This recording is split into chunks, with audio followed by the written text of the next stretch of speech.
Yes, am I audible?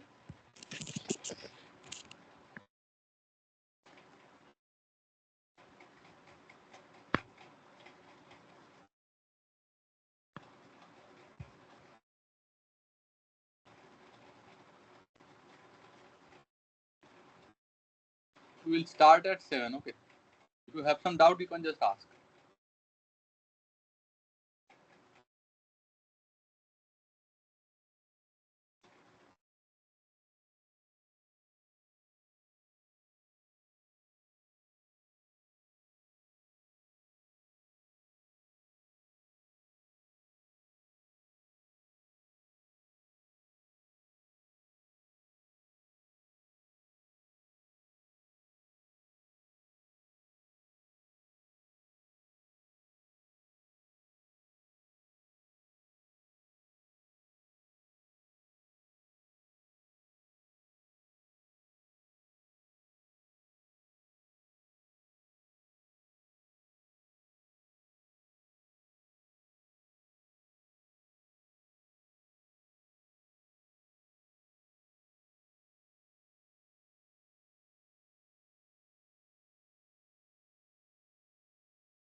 So if you have some doubt, you can just ask. Please feel free to ask. I can see one participant, but you can just ask your doubt. Am I audible? Hello?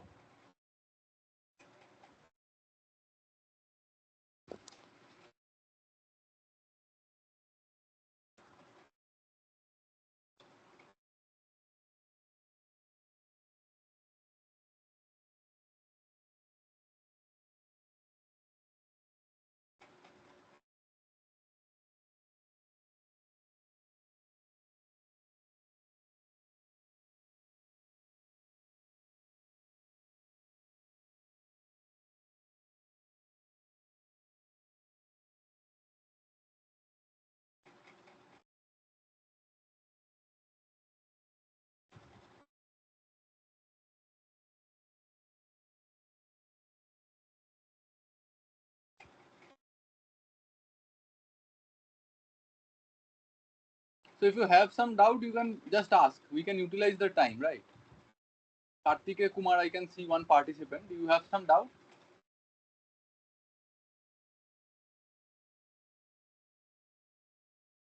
Because I cannot hear you. If you have some doubt, you can just ask. But just confirm once again that my voice and screen are visible.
So before starting, please confirm that the screen is visible or not and the voice is audible or not.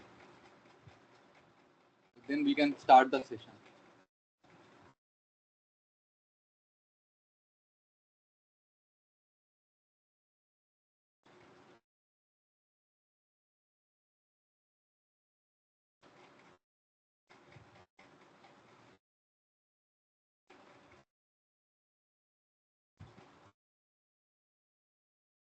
So I think the voice may be audible and the screen is also visible. I'm assuming that because you are not responding. So welcome to the week 3 of the NPTEL course Electrical Measurement and Electrical Electronic Instruments, and we are at the week 3 of the live interactive session. So this is a brief introduction about me, and I'll be your TA for this session. So any doubts you have for the previous weeks or this current week, you can just ask. Just feel free to ask because this session is meant to be interactive. That means that you should be responding and interacting to get your doubts clarified. It should not be one way. So I request that if you have any doubts, you can just let me know and we can have a interaction. So any doubt, you can either just write in the chat box or okay, my mic is mute. Okay.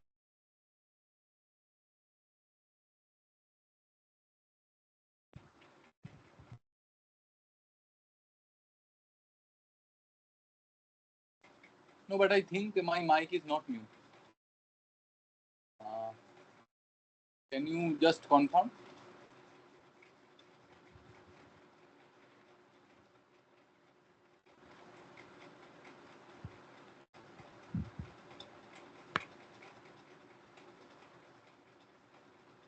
Can you just confirm whether you can hear me or not?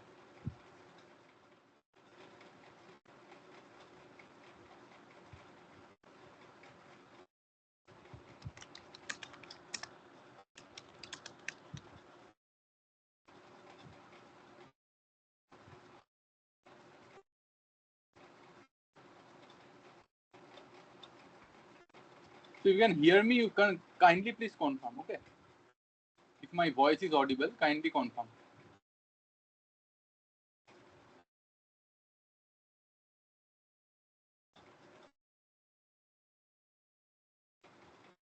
So one of you kindly confirm if the screen is visible and the voice is audible or not.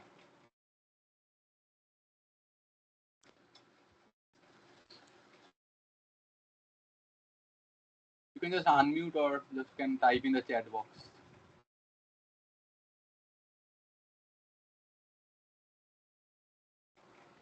I hope you can hear me.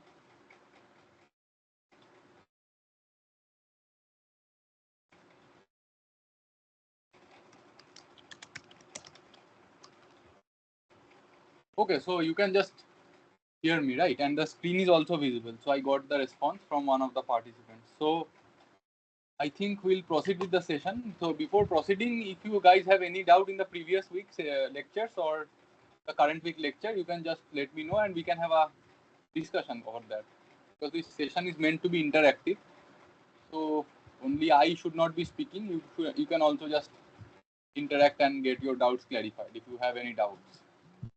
I want to ask if you have any doubt, you can just type or just can write in the chat box.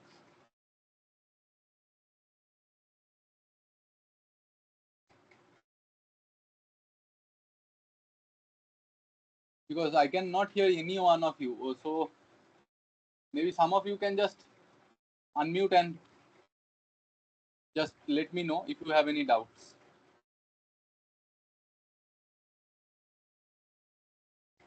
Any doubts from the previous week or current week? We can have a discussion.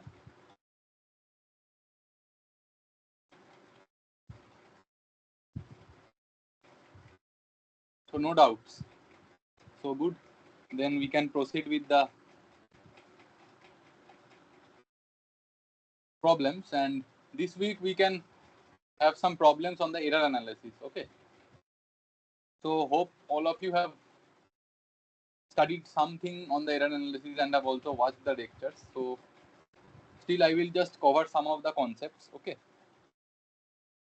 So maybe we can start with absolute error. Okay.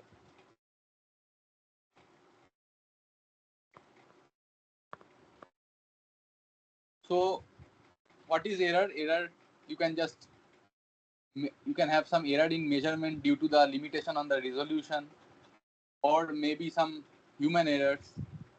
So there are some specific reasons and some uncontrolled reasons also. So you can have both human errors as well as error during reading, or due to the limitation or the resolution scale of the instrument. Maybe that may be a limitation for causing the error. So always during measurement we encounter some error. So measurement of anything, let us say area or volume or length of any dimensional error, or any measure, or during any measurement of current, voltage, we can encounter error. So for example, I'm measuring some voltage V, and maybe due to the limitation of the ammeter or ammeter scale, voltmeter scale, and due to some presence of some resistances, some loading effect, or the internal resistance of the meter, as you might have seen in the lecture also, I read some wrong voltages, which is not absolutely the real voltage or the true voltage across those two nodes across which I am measuring the voltage. So for example, I am having some circuit element or some network across which I am trying to measure a voltage. Now, as you know, this voltage also, this meter might have some resolution beyond which we cannot measure, and also it has some resistance. So for example, RV. So that will also create a loading on the circuit, and you cannot absolutely get the true measurement. So ideally we say that the ideal resistance of a voltmeter is what? Can any one of you tell me or let me know? What should be ideally the value of RV for true measurement of the voltage across these two nodes? For example, A and B I am telling. Can any one of you just interact or let me know? What should be this voltage RV? Assuming that these lead resistances are negligible, and to get the true value of the voltage, what should be the value of this RV? 0. So no, 0 if you tell, then what are you creating? You are creating a short circuit. If this meter across with which you are measuring the potential across those two nodes, the potential difference across A, B, if you connect some meter which is having an internal resistance of 0, what do you mean? You are connecting a short wire, simple conductor between these two nodes. So what will it create? It will just short the two nodes, and it will damage the circuit, because you are connecting voltmeter across this circuit in parallel, because whatever voltage you want to measure, you always connect the voltmeter across those two nodes.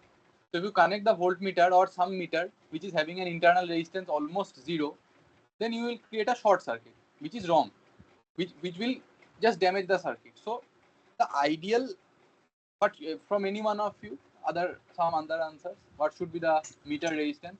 VA minus VB, sir. VA minus VB. Correct, that is the voltage, but I am asking what should be the internal resistance of this meter. The VA minus VB, what you are telling is the potential difference. Okay, that's the meter will measure. Yes, sir. This is correct for VA minus VB. But what I am asking is what should be the internal resistance of this meter? Because in the previous week you have learned ammeter and voltmeter, the measuring instruments. So now you should be thorough with the what should be the internal resistance and what should be the loading effect it should create, and then measure the value of voltage and current for any circuits. So you know up to this point you know that the voltmeter is connected in parallel across the two nodes. I am asking what should be the ideal resistance, internal resistance. I can write ideal internal resistance of this voltmeter. Yes. Anyone? Infinite. Correct. It should be infinite. So if you have the meter whose internal resistance is infinite, then it should not create any loading effect. We say not loading effect. Loading effect means for connecting that particular meter into the circuit, you cannot or you are not loading the circuit. So it should be able to measure the true voltage without loading the circuit. We say like that. So for no loading effect, your RV should be infinite. then you can measure the true voltage across these 2 points. But you know, in ideality, no meter has infinite resistance. We can connect very large resistance in the series with the PMMC to make it behave like very large or infinite resistance. But actually, you cannot get large resistance or infinite resistance, I can tell. So if you don't have infinite resistance, then your voltmeter will draw some amount of current, and for that current there should be IR, voltage drop, and the voltage that is measured by the meter will not be the true voltage of AB. These type of problems you must have also done. So what I am telling, there is a very large resistance which you have connected and the meter. So this may be a PMMC, and this meter itself has a very small resistance, as you know, due to the coil, and then you are connecting across AB. So what it will do, it will draw a small current due to this large resistance. Let's say R external you have connected, like the problems you've done. So now the current is very small. But due to the small current, some I into R external drop will be there. Ideally, there should not be any current because the R is infinity. But still, there is some small current and some small drop. So this small drop is the error in measurement. There also can be error in measurement due to the scale, the least count of the scale. So due to all these kind of issues, maybe some user is noting down some voltage V and he has encountered some error in measurement. So we can write that as delta V. So for example, if the true value was, for example, 25 volts and maybe he encountered a 1% error. So what should be this del V? Absolute 1% of true value, right? So what should be 1% of 25? Anyone? 0.25, right? 0.25. Yes. So 0.25. but it can be more or less because there is uncertainty in error measurement always. So it can be more or less also. So the absolute error we say is plus minus 0.25, and the true value we already have told that it is 25 volts. But due to some inaccuracies, he has encountered plus minus 0.25 error. So this is the absolute error because this is also in volts. It is not in percentage. But how you define relative error? Anyone? Because you have studied this. So what can I write is the relative error? Delta V upon V into 100. Correct. So these two are different ways of representing the error. In whatever manner you want to measure, maybe voltage or current, or you are measuring some dimensions. So the reason of these errors may be many, but we can express these two errors. They are similar, but their representation is different because we have a V, that is true value in the denominator. And always you remember that maybe this point is also clear to you that this delta V is true value. Difference we write the actual value or measured value you can. So what does this difference sign denote? Anyone? This means either you take measured minus true, or you can take true minus measured, but you take the positive. That is also you can write like this, mod of true value minus measured value. Hope you get it. Yes, So this sir. is always a positive quantity. Because even if you measure low or measure high, it is still an error. So when you hear the word error, we tell in the absolute terms. That is why the word absolute. Okay. And before that, always we write a plus minus. So that is a mathematical denotion of the errors. How you define the errors. So even if you have relative error, you can also write like this, plus minus 1%. That is how it is written. So plus minus sign is that's why used. But when you calculate, you can calculate with the mod. Whenever you are asked to calculate something, you can calculate with the mod of that difference and then divide by the true value if you are asked to calculate the relative error. So these are the two approaches how you can determine the absolute and relative error for any measurement. Now, who will tell you this delta V or delta I for any instruments with which you are actually measuring something, maybe some mechanical dimensions or some electrical parameters. Maybe you are measuring some resistance, or you are using some LCR meter to measure the inductance or some capacitance. So who will give you this information? This delta V or delta I or anything? Yes. Sir, Yes. it can be the least value of the measure of the instrument. Yes, but I told you that only the least value or the least count is not the only cause for some error in measurement. There can be some other errors also. Because least count is also somewhat related to human error also. But what we are talking about is yes, sir, measurement due to the net effect. So that one parameter is there. That is the least count or the limitation in resolution of the instrument. But there may be some other parameters also, like the loading effect or the meter resistance. So it is a combined thing, not one parameter. It is happening due to many parameters. Like, for example, the coil may be having some resistance, and the external resistance may not be that high. So there is difference in the quality of manufacturing, and 2 meters may have different error scales also. Range of errors may be different for some different. There may be non-linearity. So all these information should be given to you by whom? The manufacturer, right? The yes, manufacturer who is developing or designing these kind of instruments. Even if there is some non-linearity, means that if you go up to some scale, there is some different error, and beyond some, maybe during some high value of parameter measurement, there is some different error. That may also happen. Don't assume that for 25 volts, if my meter is giving me 1% error, maybe for 100 volts, that percentage of error may be different because of some internal parts of the instrument that may be non-linear, that may be behaving non-linearly. So your scale or error measurement range may not always be linear. It may also vary with the magnitude of what you are measuring, because that will also change the behavior of the parameters. Because you also know that resistance is a function of also the temperature. So as you know that your current, if you draw more current, maybe you are measuring some current using some ammeter. Maybe you are drawing that current for a large amount of time, and also some large current you are drawing. So the parameter of resistance is not only dependent on the measurement scale, but also on the time duration for which you are measuring that resistance. Because with time, the heating will increase, and as the heat dissipation is more, the rise of the temperature is more of that, maybe that resistance or some coil you are connecting. So it may heat up more, and if it heat up more, then you will have different resistances, because resistance is a function of time also.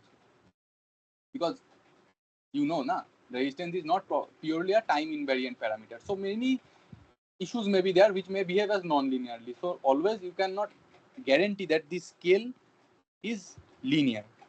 It may be linear or non-linear. So that information will be given to you by the manufacturer. So up to this, hope you have understood. Now let us go to the analysis, that how we can analyze such errors, right? So hope my screen is visible. So maybe we have a parameter with which we are trying to do some measurements, and this parameter is, maybe it depends on 3 parameters more, A, B, and C.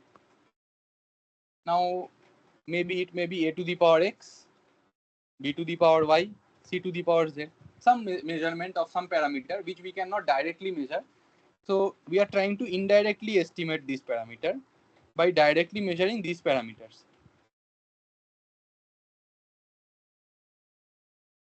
So can you give me an example? Let's say we are measuring volume, right?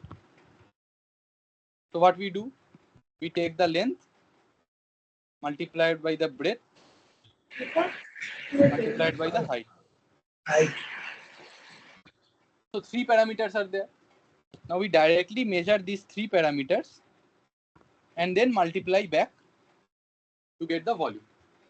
Similarly, maybe we are having some other parameters which depends on A, B, and C and their powers also. maybe a to the power x, b to the power y, c to the power z. Now, for example, A is having an absolute error of measurement del A. Maybe B is having some absolute error of measurement del B, and C is having some absolute error of measurement del C. Now, can anyone tell me how to measure the absolute error for the measurement of del S? Assuming that you have measured these three parameters, and now with this you are trying to calculate S. So there may be some inaccuracies in S also, right? The measurement or the estimation of S. So how will that affect these errors? These absolute errors, maybe someone has told you that your length, breadth and height or some other parameters which you have measured is having some errors, del A, del B and del C. Now how to estimate? So do you know the proof, or are you interested to see the proof of this? Then I can just Sir, here A, B, C are the length, width and height of the box. Yes, or maybe some other parameters. You assume in a generalized manner that it may be some other, not only volume, maybe just I gave you some example that how we estimate the volume. Like we measure the length of that box, breadth of that box, and then height of the box. And during those measurements, we will encounter error. For example, L plus minus del L, or B plus minus del B, and H plus minus del H. So, sir, sir, for the true value, we can directly multiply all the three values, and for the error, sir, at the last we can calculate the total error coming is del A plus del B plus del C. Yes, but correct. But the total error is what? Del A plus del B plus del C or something else. So that is what you need to focus on, because del A plus del B plus del C are, or del L plus del B plus del H. What are these? These are absolute errors. So what you are claiming is, so your claim or your hypothesis is that you will get LBH,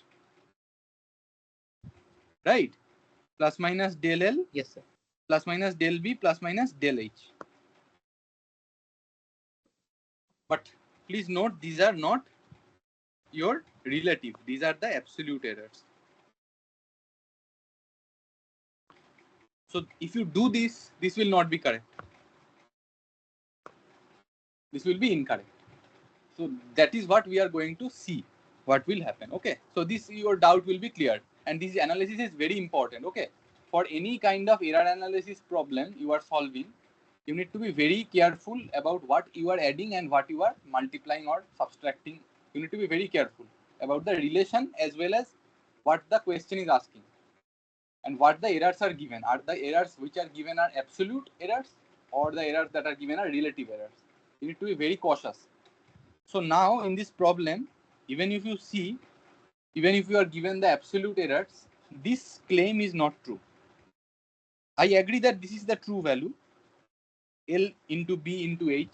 Obviously that will be the true value because you multiply the 3 and you get the volume, which is correct, but this absolute error in measurement of the volume is not a sum of del L plus del B plus del A. Because your parameters are related not in sum, but they are multiplied. So what will happen? Just let us see. So see, if your parameters, for example, S is the measured parameter, is the parameter being estimated, or I can say in other way, and it is a to the power x into b to the power y into c to the power z. See mathematically what you are going to get. Okay. Now let me take the, all of you are comfortable with log? Yes or no? Just who don't know log, if I take log both sides, then what will happen? If you are not comfortable with log or the indices operations, just raise your hand, any one of you, because some of you may be BTech students and you must have gone through this already in your 11 and 12. So any one of you who has problem in logarithmic operations or operations related to indices, please let me know. Please raise your hand, or otherwise I will directly do the operation, right? Any one of you having any problem with log?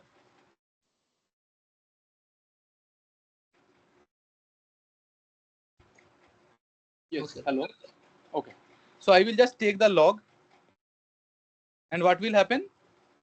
If I take the log on these, what will happen? Add, Yes, sir. ln of adding, sir. a to the power x, b to the power y, and c to the power z. So how can you write this? ln of a to the power x plus ln Plus. of b to the power y plus ln of c to the power z. Yes, sir. Yes, sir. Now I go here. So what will happen? You know that if you have some power, you can just bring it down and write it like this.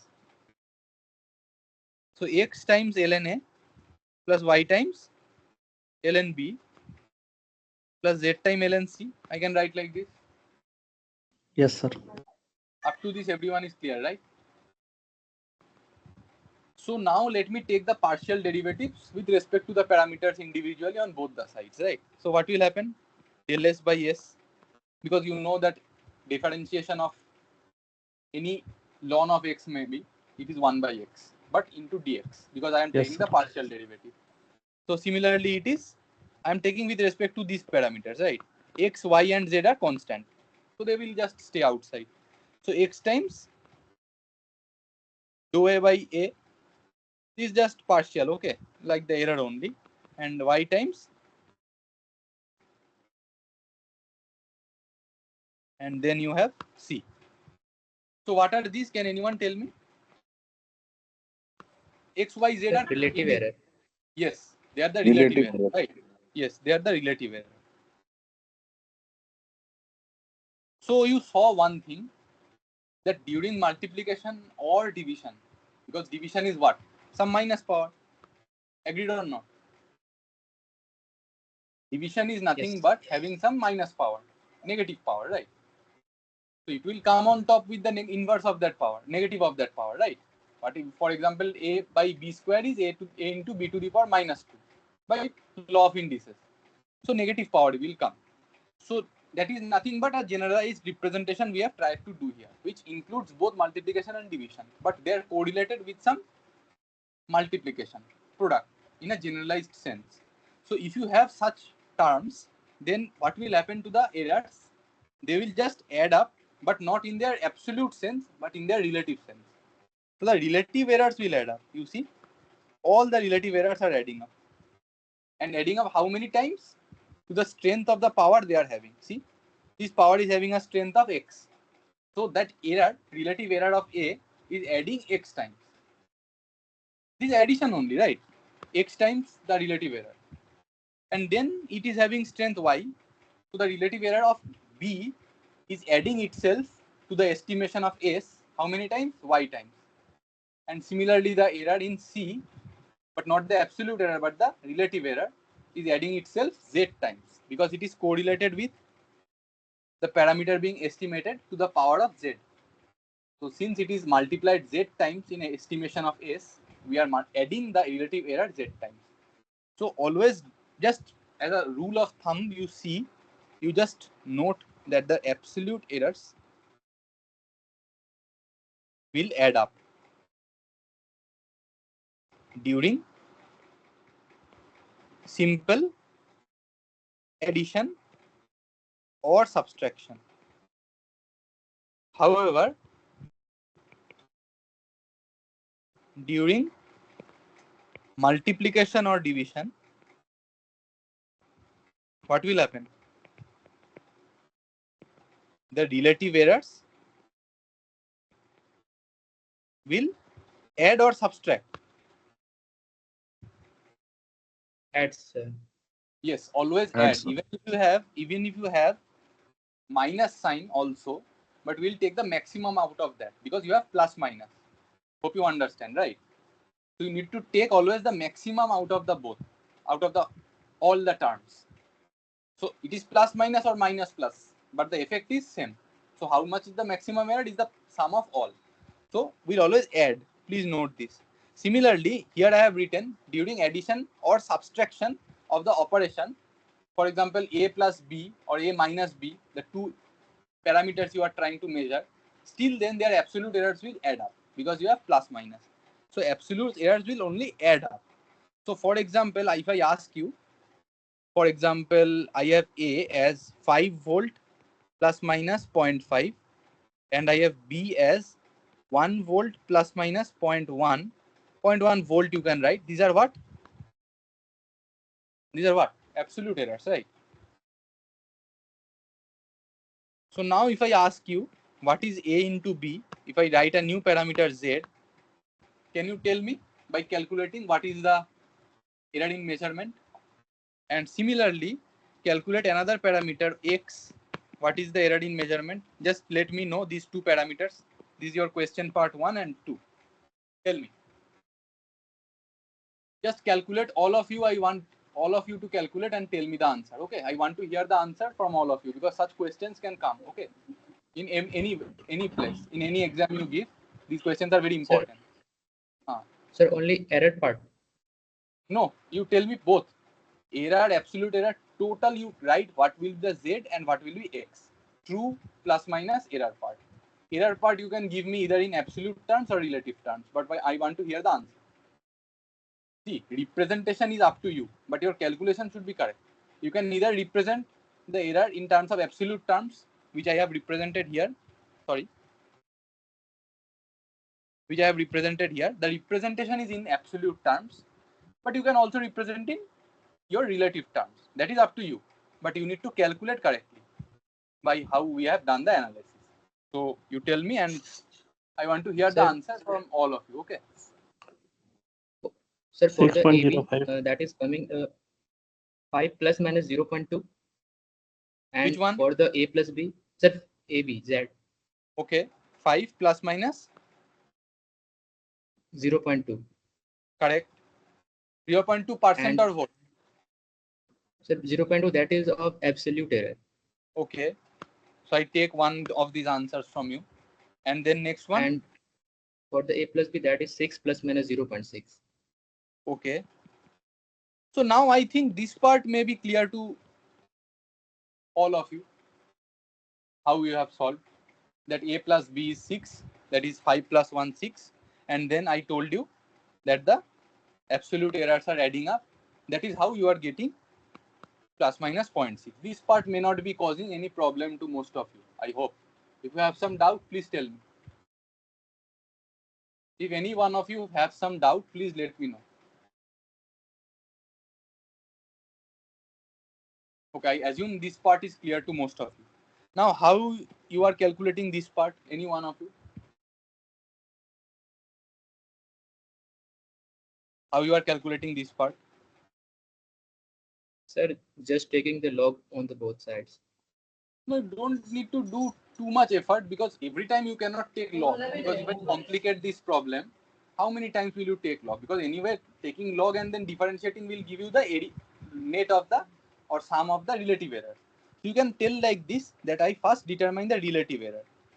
Anywhere when you are asked to solve this kind of problems where you are having some product correlation between two parameters, yes,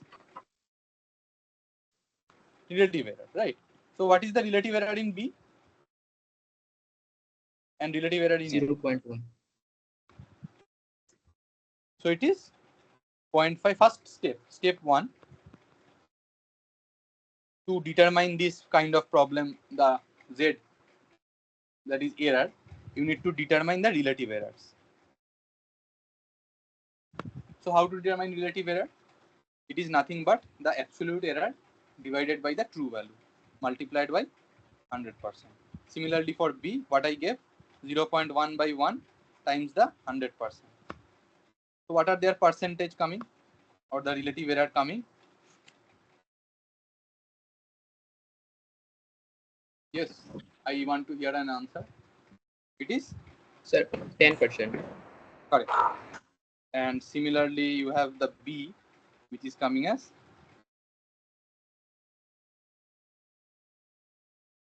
how much? Sir, 10%. 10%. So your relative errors are 10% and 10%. So when I do A times B, I told you during multiplication or any kind of product operation, the true values will itself multiply, which is 5 into 1. This is the true value. True value. However, whenever you write the error, then their relative errors will add up. Relative errors are what? 10% and 10%. So what are these? 20%. But 20% of what? 20% of the true value, which is this one.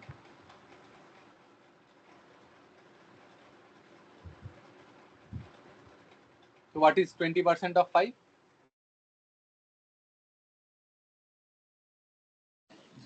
तो AB को क्या बोलेंगे sir? What are you telling? AB. ABU. AB means sir 5 into 1 plus minus 20%. So what is AB sir? So AB is what? 5 plus minus 20%. This is the relative error form. Okay. तो आपका absolute error form में लिखेंगे तो कैसे होगा? 5 plus minus 20% of 5 कितना होता है? 6 और 4 1 होता है ना? 4 to 6 No, 20% of 5. जी सर 20% of 5. 20% of 1 हुआ सर. ठीक है, तो आप ऐसे लिखेंगे. ठीक है, 5 प्लस माइनस 1 वोल्ट. ये एब्सोल्यूट एरर नोटेशन हो गया जी. एब्सोल्यूट एरर रिप्रेजेंटेशन बोल सकते हैं. और इसको क्या कहेंगे? Relative error representation. अच्छा. ठीक सर. ये भी सेम चीज है, दोनों सेम चीज है सर. तो ए बी हो गया आपका रिलेटिव एरर परसेंटेज. नहीं, ए बी रिलेटिव एरर नहीं, ए बी आपका पैरामीटर है. जो भी आप z है ना, z ए बी है, तो z is equal to A B. और z को लिख कैसे सकते हैं? z का वैल्यू क्या है? ट्रू वैल्यू है 5 और उसका एरर है प्लस माइनस 20%. जैसे हम ये भी लिख रहे हैं ना, ए को लिख रहे हैं, बी को लिख रहे हैं, ऐसे z को भी लिख सकते हैं. A B, z A B है. z क्या है? a times b. ये एक पैरामीटर है. तो a टाइम्स b हो गया. तो इसका एरर कैसे निकालेंगे? How do we determine the error? Error है 5 टाइम्स 1 प्लस और minus net sum of the relative error of a and b, which we determine to be 10% and 10%. That means 10 plus 10, 20%. 20% of what? The true value of AB or Z. So 20% of Z क्या हो गया आपका? 1. So how you determine 0.2? Who gave me the answer 0.2? How you determine 0.2? Anyone? 5 plus minus 1. Sir, 0.2 is I have not multiplied with the 100. Okay. So please be careful. You need to multiply with 100 because you are giving me in terms of true value, right? Yes. Here, because even if here we see your point was what? Here we multiplied with 100, right? Either you don't multiply 100 here, right? But you need to multiply with the true value, right? Because these are all relative errors. To give you the absolute error from the relative error, what you need to do? You need to multiply the true value, right? And we are just multiplying with 100 for simplicity, because we want to not write the decimal places or maybe the fractions may be too long. Understand? So that's why for ease of representation, we are just writing 10%, 20% right there. But remember one thing, even if you multiply with 100 or not multiply with 100, one thing you need to always ensure that after adding the relative errors, which we did here as 20%, we need to again multiply with the true value. Because 20% of what? 20% of true value. So the absolute value should be 20% of true value, which is 20% of 5. And what is 20% of 5? It is 1. So 1 volt is the absolute error of Z. So this point is not correct. Your actual answer will be 5 plus minus 1. All of you are getting it, or anyone getting some different answer? Please tell me.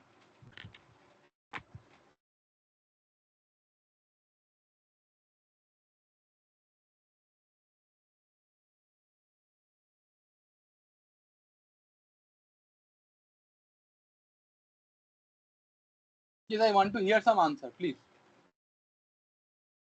If you have some doubt, please ask. Anyone having any doubt, please ask.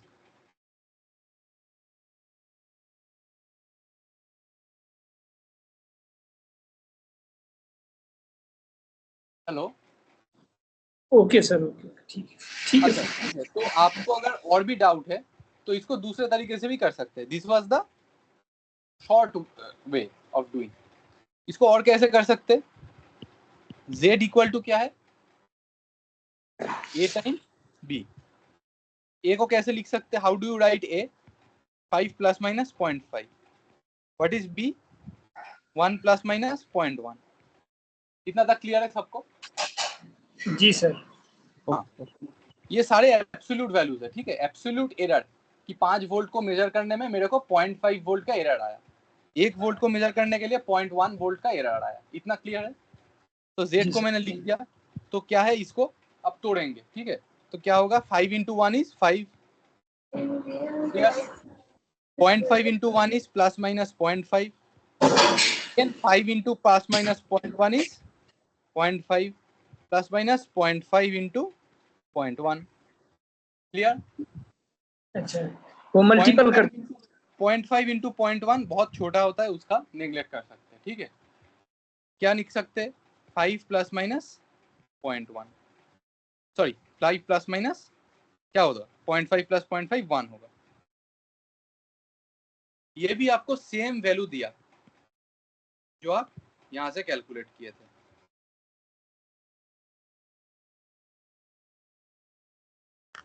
Clear और not? Clear. जी sir. तो you can do anyway, but please तो be ये sir हो careful. गया आपका, ये हो गया सर आपका एब्सोल्यूट एरर। करेक्ट, ये एब्सोल्यूट एरर है। जी सर, जेड बराबर एब्सोल्यूट एरर हो गया सर। हाँ, this is absolute error. Okay sir.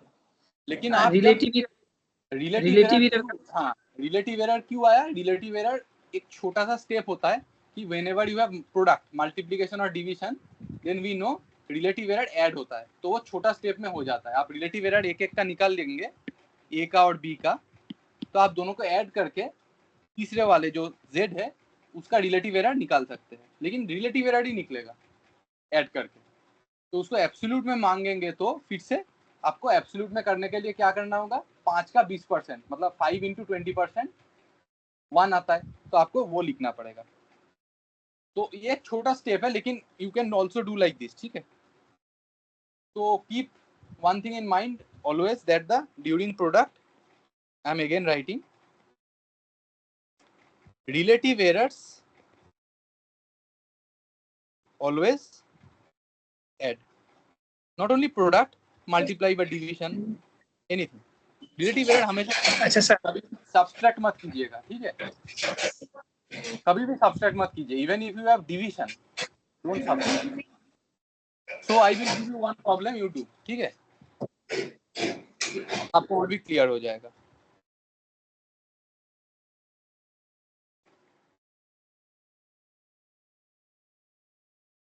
ये आपके पास दो रेजिस्टेंस है,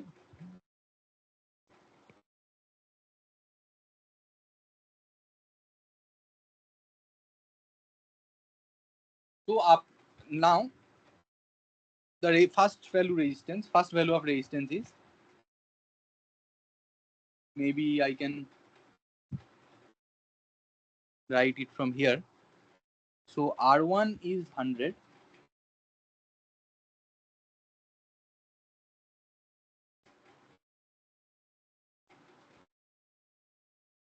okay.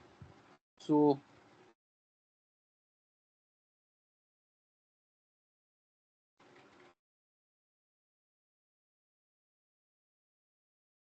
maybe I can give you like this.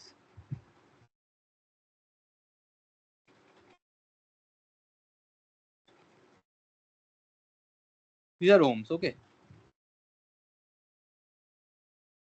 So determine RAB.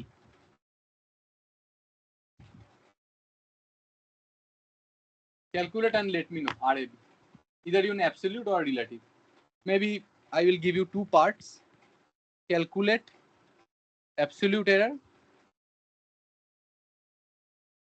and then calculate relative error. Do this too. जल्दी करिए, ये तो इजी हो जाएगा अभी। Try to do this quickly.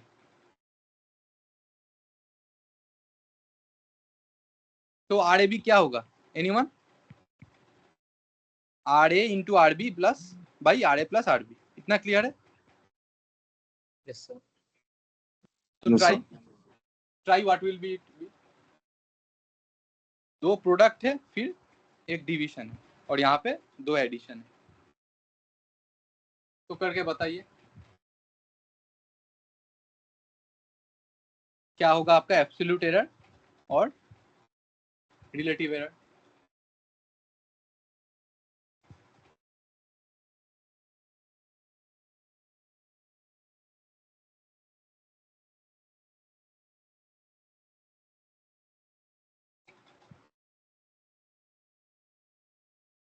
Anyone?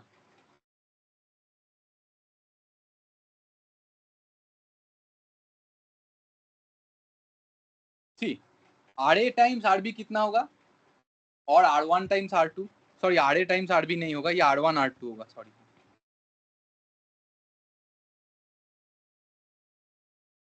Because मैंने आपको R1 और R2 का वैल्यू दिया ना, और RAB होगा इसका पैरेलल, ठीक है, ये RAB कहलाएगा. सो R1 और R2 आपको मैंने दे दिया 100 and 100, राइट. लेकिन मैंने आपको क्या बोला, जब भी मल्टीप्लाई होगा तब रिलेटिव एरर ऐड होगा. तो 20% हो गया, सॉरी 20% हो गया. इतना करेक्ट, इतना आता है, इतना तो समझ में आ गया. R1 plus R2 relative error sir 50 plus minus 10% कर सकते हैं. 50 क्यों होगा? 50 पैरेलल 100 ओम है, तो दोनों पैरेलल है R1 R2, तो पैरेलल में तो सर ये 50 हो जाएगा ना.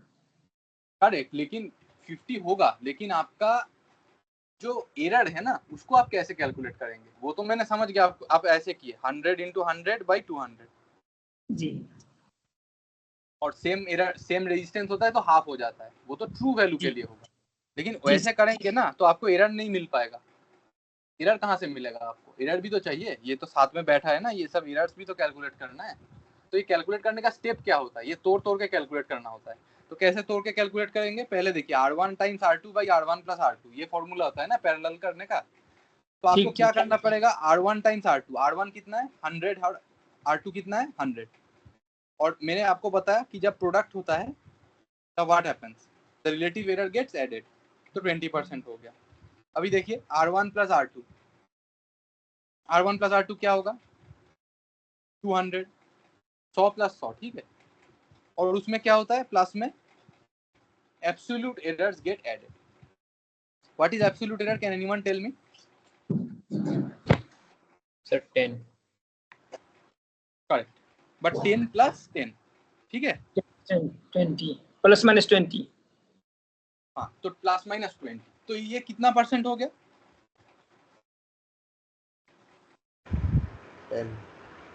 10%. 200 प्लस माइनस 40 ऊपर वाला हो जाता है. नहीं, इसको कैसे लिख सकते हैं, देखिए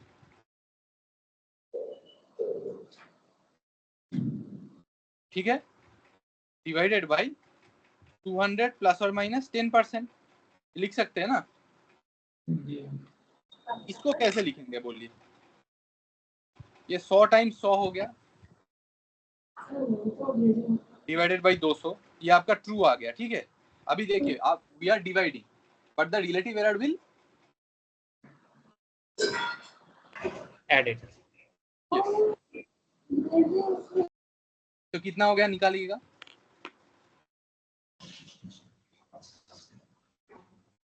30%.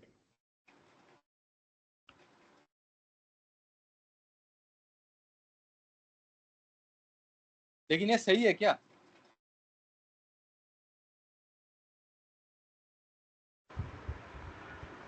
नहीं सर, वो 10% 200 का है और 20% 1000 का है, 10,000.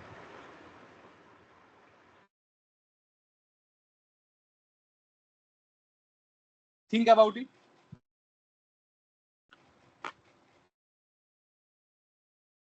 What will happen? Just check the steps, okay? Steps एक बार देखिए, फिर करेंगे, ठीक है। R1 टाइम्स R2 आपने ठीक लिखा, प्लस और minus 20% divided by R1 plus R2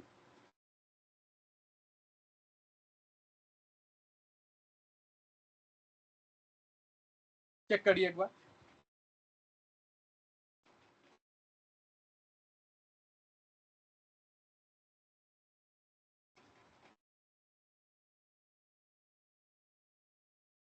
If anyone gets some answer, plus kindly tell me.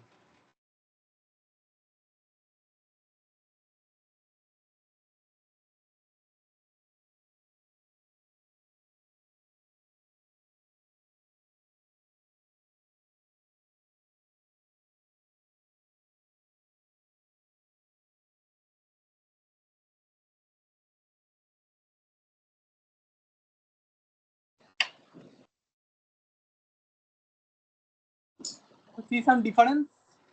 Sir ये जो 30% के बारे में पूछ रहे हैं क्या? हाँ, ये गलत है।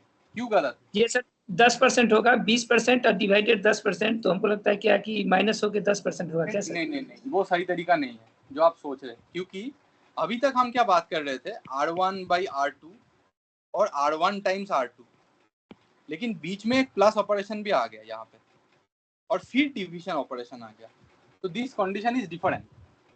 क्योंकि how did we derive, let's go back to the basics, ठीक है। हम इसको डिराइव कैसे किए थे, तो अगर आप रट के करेंगे तो things will get wrong, okay.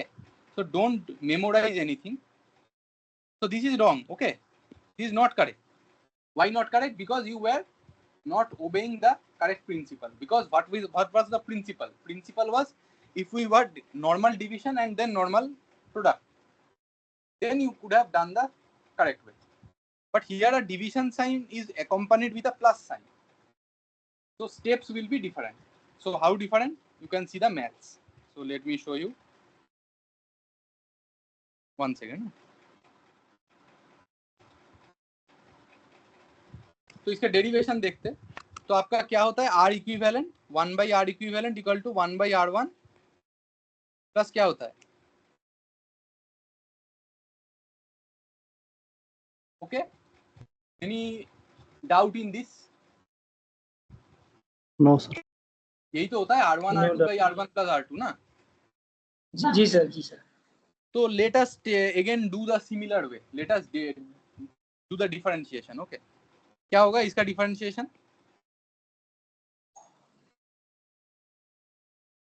Yes, 1 by x का डिफरेंशिएशन क्या होता है? -1 upon x square. -1 by x square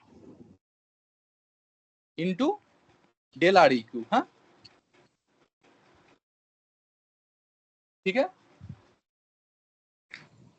और ये क्या होगा, -1 by R1 square into del R1 plus -1 by R2 square into del R2। कितना तक क्लियर है? Yes sir. Okay, let's now write how we can write it. Del REQ by REQ, यही तो होता है relative error.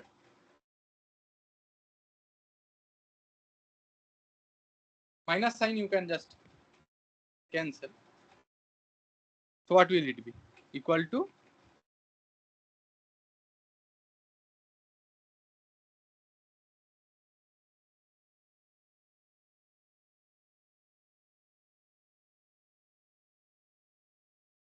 तो क्या होगा, REQ मल्टीप्लाइड बाई ये होगा डेल R1 बाई ये डेल R1 क्या है, डेल R2 क्या है? Absolute error. Correct. So the relative error of the parallel combination, ये कैसे निकलेगा? Absolute error of first resistance divided by first resistance value square plus the absolute error in measurement of second resistance divided by second resistance square times the true parallel combination. तो कभी भी आपको कोई doubt हो, जैसे मान लीजिए वो सिंपल ऑपरेशन नहीं है, सिर्फ प्लस माइनस या सिर्फ प्रोडक्ट एंड डिवीजन नहीं है, तो you will get a mixture of all these things, and if someone asks you to calculate the relative error, So please don't go directly with plus or minus of the relative error or the absolute error. Just check 1 second like this, how I have done, and then you will get some different relation maybe, and then you need to plug in those things. तो अभी करिए, क्या होगा इसका answer करिए. ये correct method है, ठीक है.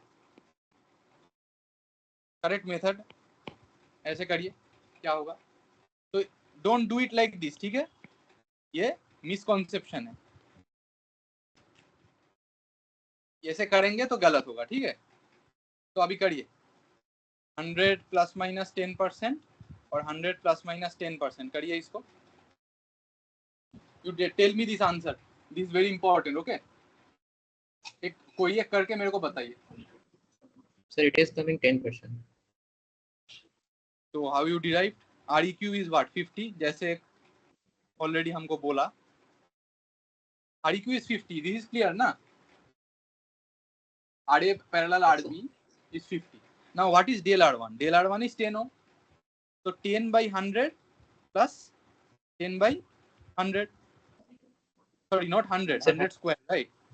100 square. Yes. 100 तो ये square. कितना आ रहा है? 50 times 100 square नीचे आ गया और 20 ना. तो ये कितना आया? 1000 आ गया. तो 1 by 10 होगा, 10 होगा ना. 1 by 10 होगा.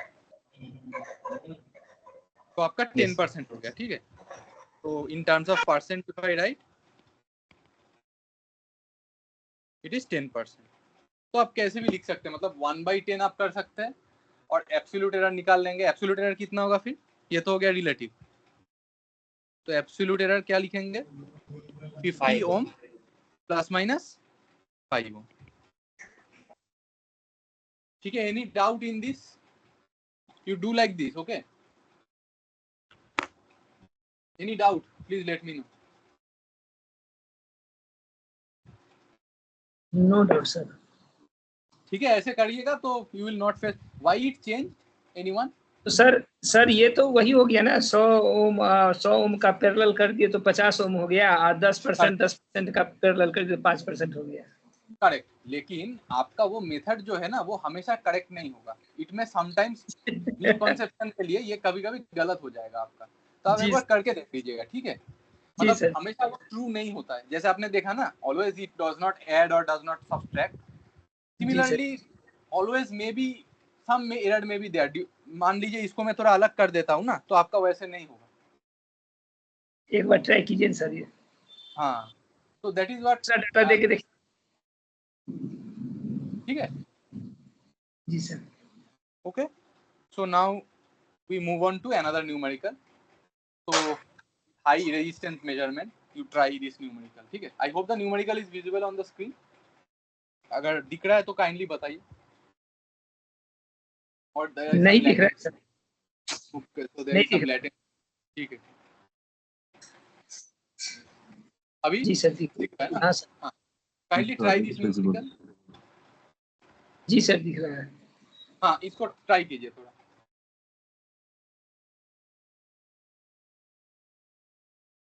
So as you know, we have the insulator and then the guard ring and the conductor film, and we have connected the test voltage and the ammeter, right?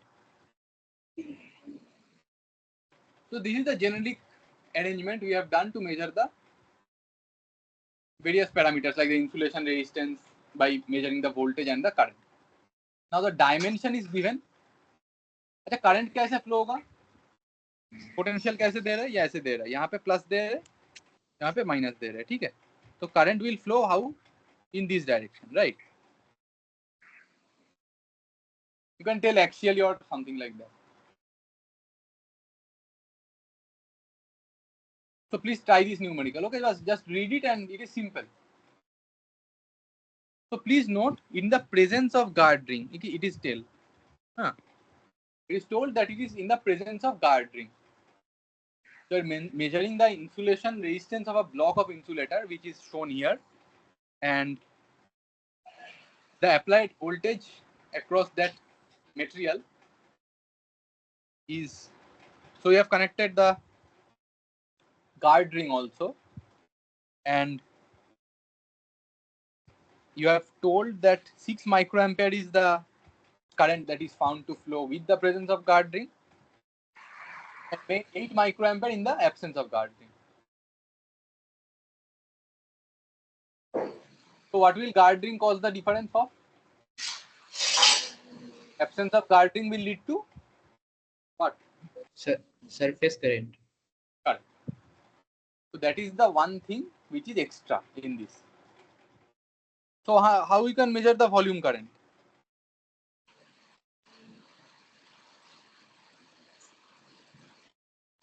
What is the current that is flowing in the absence of guard ring? It is given. So what noise is coming from? Okay. So you see that what is the current in presence of guard ring? The guard ring. What current will flow? Is the volume current when it will flow? Yes, I want to hear the answers from you. So please try and tell me. Sir, 8 microampere. Yes, kindly tell.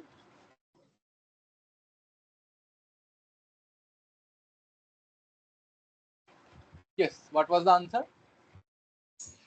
Sir, 8 microampere in the presence of absence of guard ring. Correct. 8 microampere in the absence of guard ring. That is, you have some more currents, which you already someone of you have told, na, surface current. But in the absence of guard ring, it is the situation. But in the presence of guard ring, 6 microampere will only flow. So what is that 6 microampere current? That is what I am asking from you. Is it the volume current? Right. Yes, sir. Because that is the volume current, and this current is the nothing but volume current plus surface current. So what is the surface current? So the first part is 6 microampere, and this is IV. And with this information, you can easily determine one line. It is 2 microampere surface current. Anyone have any doubt in this? Why are these currents important? Because we want to find the resistance. Okay. Resistance. So these currents are important. And why we are considering all these surface currents and volume currents individually? Because these currents, although are very small, but are in the comparable range. आपका अगर conductor का resistance measure करना होता तो ये सब resistance हम ये सब इंसुलेशन का या मतलब सरफेस करंट जो है वो हम मेजर नहीं करते क्योंकि ये बहुत कम होता है. लेकिन since we are already measuring a insulator resistance and the current flowing to the insulator, the test current is itself very low, then we have to also consider the effect of the sheath or the, you can tell, the surface currents that are flowing over the sheaths. So that's why we are also taking into consideration with guard wire and with guard ring and without guard ring. Okay. Yes, sir. So surface currents we individually also determine to be by subtracting the two currents, which is the with the presence of guard ring and without the presence of guard ring, and we find the two currents, and we then try to eliminate the effect of surface currents to find the actual current, that is the volume current. We can do it like this, or we can find one parameter and then determine the other parameter. So this is how you determine the surface current, because surface resistance is also important. So because these are mostly used in underground cables, so determining the surface resistance is also very important. Technique may be useful when you want to also determine the surface resistance along with the insulation resistance. So this test can be conducted with and without the guard ring, and you can individually determine the two currents and then subtract them and determine the surface current, because there is no other method to determine the surface current. And once you find the surface current, how can you determine the surface resistance? Yes. Sir, voltage divided by surface current. Yes. But please note that the voltage applied across the two are same only, right? Please note that is 2 kV only. So that will cause a parallel effect, right? Because if you don't have that current and have the resistance, then to determine the current, you have to take into consideration the parallel effect of those two resistance, that is the surface and the volume, right? Or you can otherwise tell the resistance of that material and that of the surface.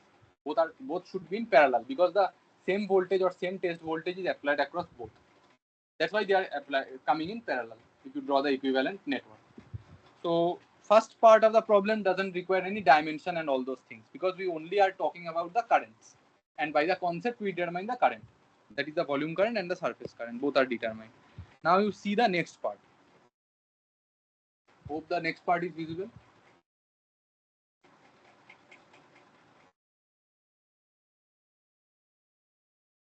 Yes. Kindly try.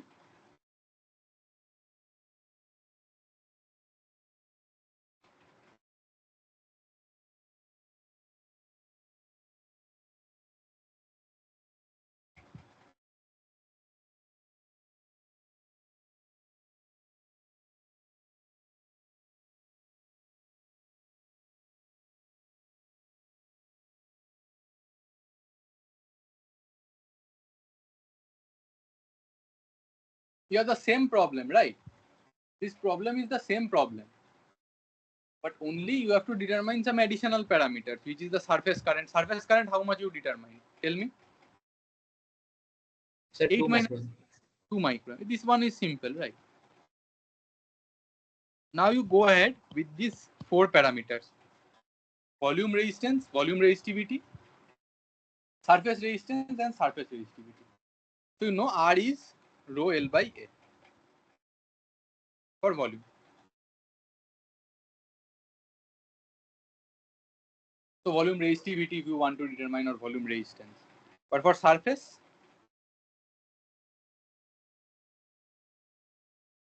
what will it be? L by Sir, peripheral 2 length, times. right? Yes, yes.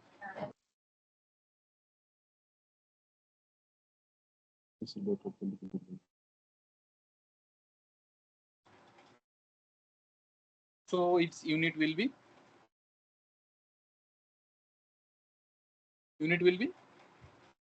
what are the units of rho V and rho S? That is the volume resistivity and surface resistivity.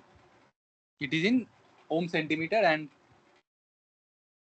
because you have area and length, right? So 1 centimeter will still left. And if you have surface resistivity, it is only in ohms, right? Because you have both the dimension as same. Hope it is clear, right? Rho S and rho V I am talking about. So these are the units. If you check the dimension, you will understand. So kindly try to just calculate these 4 parameters. And once you calculate these 4 parameters, you will understand how the current is flowing because you will need the lengths and then the areas or the peripheral lengths. So this is one line problem. Just solve the 4 parts and we'll solve together. Just try. Anyone have any idea? Kindly share. Okay, how to solve? Yes. You can determine the resistance using the voltage and current. Simple. First, try the first part. Yes. Please tell me. Sir, for the volume resistance, we can find by the simply voltage divided by the So what I can write is volume R current. of V. What is voltage? Divided by volume current is what? 6 into 10 to the power minus. So what is it? Some mega part will come. Leave this 10 to the power 6 and 2000 divided by 6, you will get what? Calculate. 353 mega ohm. Correct. 0.33.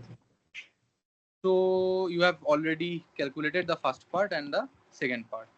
So what is the next part? Surface resistance. Surface resistance, how will you get surface resistance? To the surface current, right? Yes, sir. So what is the surface current? 2 microamp. So 1000 mega ohm. So both part you have determined. So what is the volume and surface resistivity? Tell me. Using these two relations, you calculate. Calculate and let me know. Or we can go to the next page. So volume resistivity and surface resistivity. Sorry, not R, it will be rho because we are calculating the resistivity. Or I can write surf and this is volume.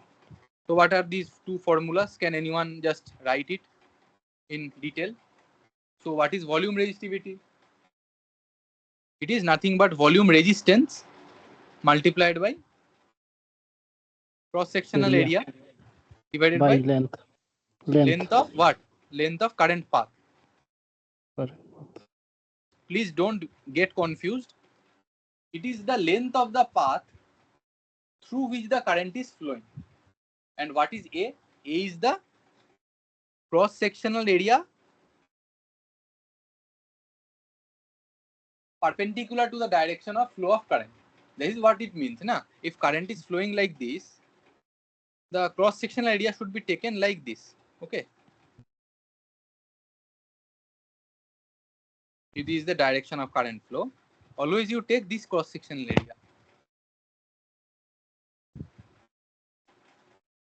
So please be careful about this cross-sectional area. If you just mug up the formula, you will do mistakes because you will not see in which path the current is flowing. It is very important. The path through which the current is flowing, that length you need to take, and the perpendicular direction to which the current is flowing, that is the area which you need to take, like this. So length of current path. And what is the surface area? I will show you how to calculate, but first just see how the parameters are taken. So what is the surface resistivity? This is resistivity, okay? Don't confuse with resistance.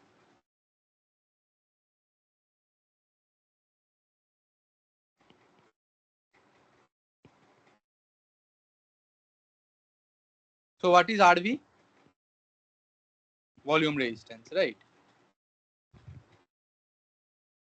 Now what is surface resistivity? How can I calculate? Surface resistance times Surface resistive area. peripheral length? No, not area, because it is surface. For surface you don't take area, volume you take area. By peripheral length divided by length of current path, same. Denominator is same.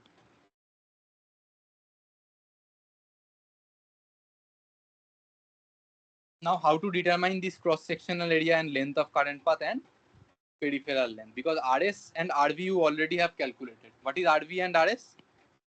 Anyone? Both are known. Equal to 333 mega ohm. mega ohm.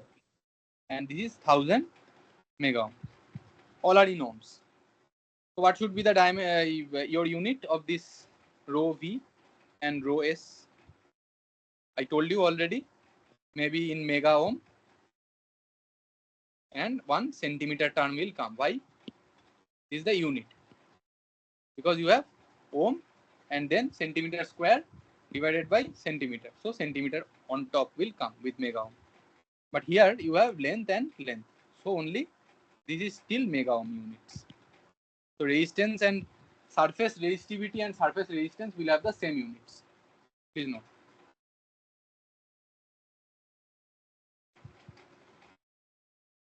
So try. See the diagram, okay? Maybe I can bring the diagram for you here in small.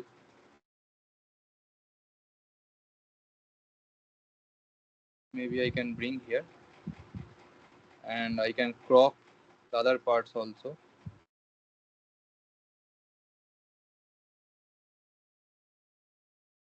Then I can bring it here.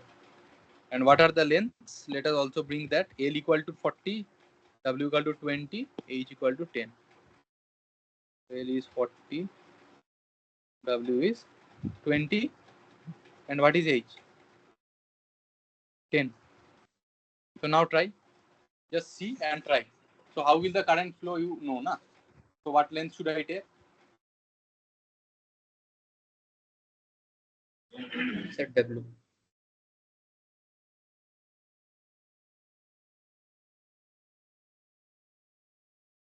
Yes, you try and let me know the answer.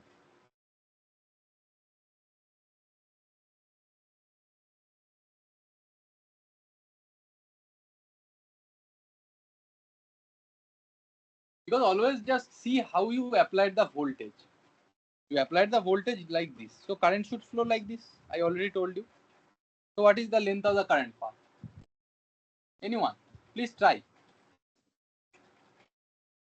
Please try and then I will tell you. Okay. Just see the diagram, okay? If you are confused, just see how the current will flow. And then you determine the length of current path. Don't get confused with the length as L. This may not be the length of the current path. What is this L? What is this W? What is this H? These are simple the dimensions given for you of the material. But that necessarily does not mean that the current is also flowing through that length. You need to analyze the length of the current path, and the current flows from plus to minus that the EMF is applied to. So the current path will be given by W. Why? Because the current is flowing like this. Hope you can see my pointer or arrow. The current is flowing from plus to minus like this. So the W length is the length of the current flow path. The path across which the current needs to flow. That will come in the resistance expression or the resistivity expression. So length of current path is what? Tell me.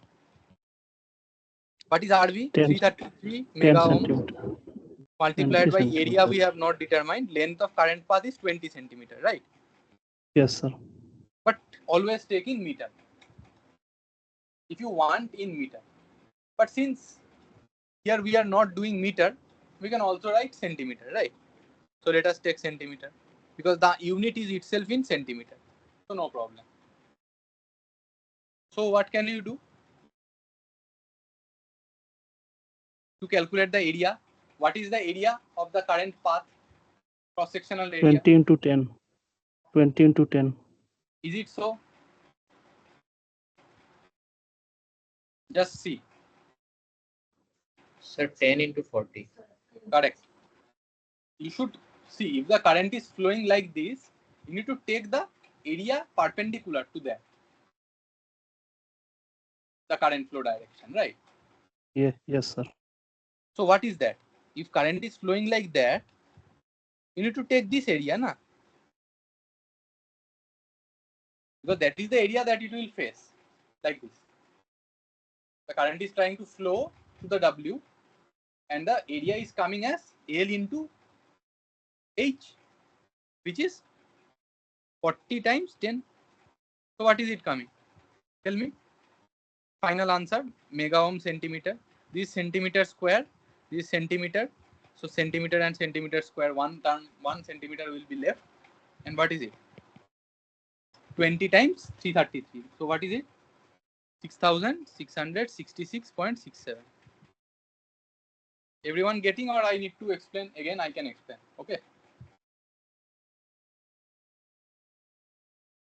So try to calculate this one, surface resistivity. You try. Sir, I that will is coming 5,000. So how you did? What is RS? Rho S equals to 1,000 mega ohm. Correct. And then peripheral length, how you did? Peripheral length is this length. So 2 times Yes, 10 sir. plus 2 times, 40, like the rectangle. Okay. So 10 plus 40 plus 10 plus 40. What is it? 100. Yes. Centimeter. Please note the units. And length of current path we have already determined. What is length of current path? This is this 20. That is 20. So centimeter will go away. And this is 5,000 mega ohms. So note the units of surface resistance and surface resistivity are both in mega ohms due to the dimensions accordingly. So hope this problem was a good brush up of the concepts. So just let us come to the next part. Just see. This is a small part. We can just solve it in one line. I hope the problem is visible on the screen. No, sir. Okay, so I just begin. I hope the problem is visible, right? There are two subparts. Yes, sir. Just try. Yes, sir. Just try and read the problem first. Statement is the same, only the questions are different, right?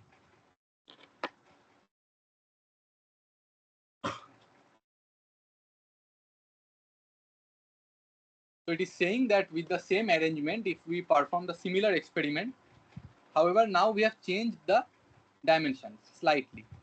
So what we have done the changes?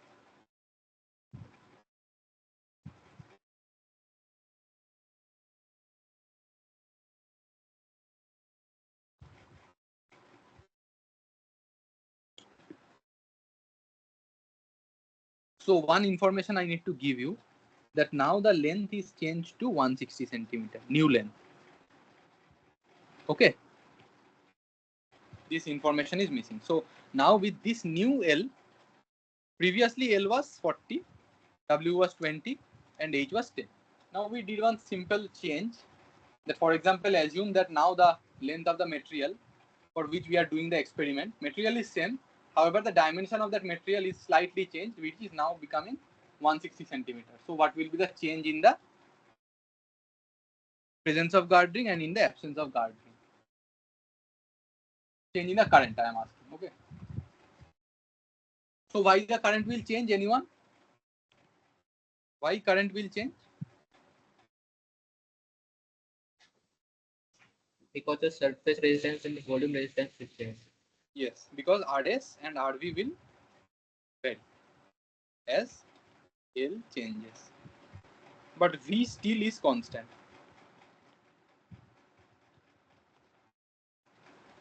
Voltage is still constant at 2 kV. So can you just calculate how much RS and RV will change? Because what is RS and RV?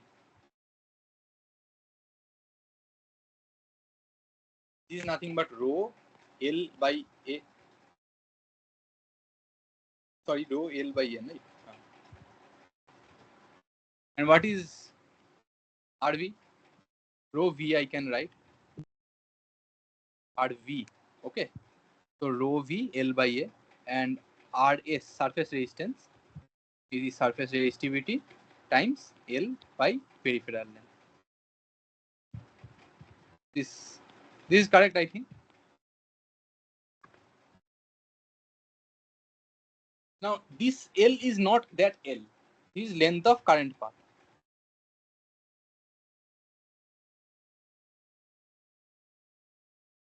And this is area of cross section.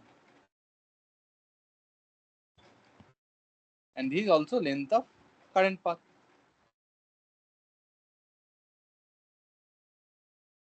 So if you see carefully, and if I bring that again, that diagram here, maybe from the previous one,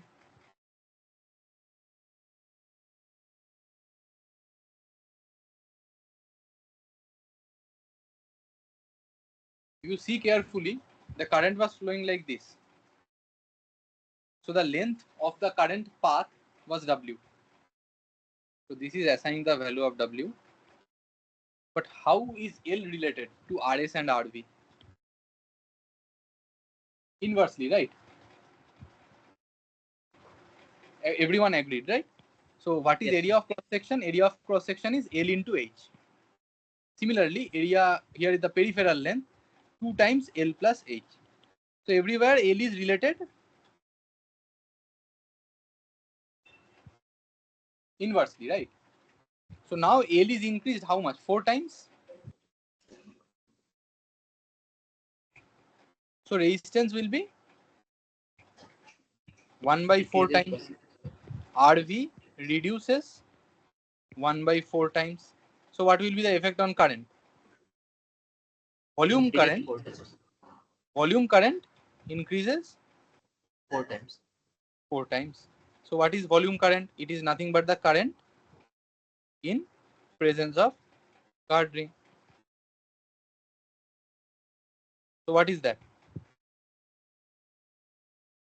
It is, what was the current we calculated? Just 6 Let us go back. microamperes. So what is the current? In presence of guard ring, it was 6 microampere. So now it will be 24 microampere.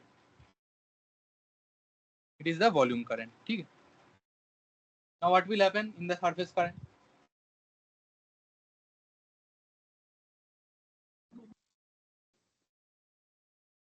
So you can write a relation like this,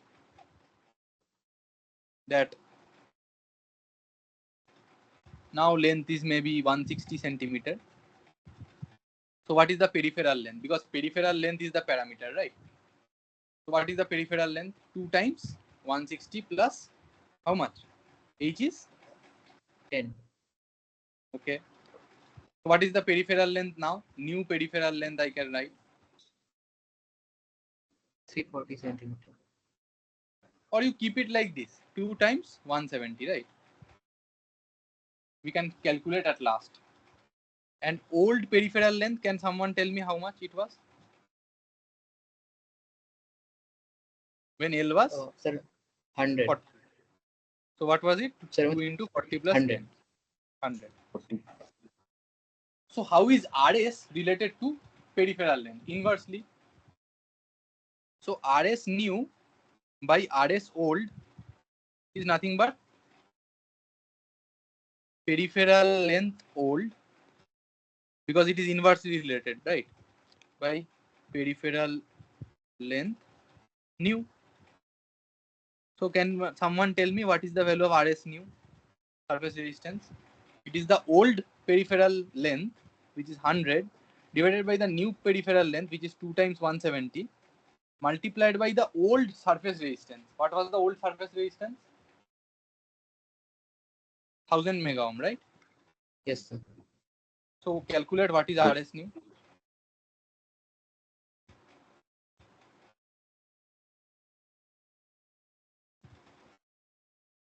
Or actually you don't need to calculate RS new, because RS new is not asked in the question. It is the IS new which is asked. So how is R and I related? Inversely. So it will be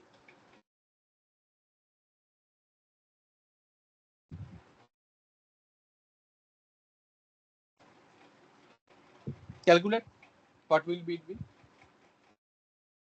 You calculate IS new, right?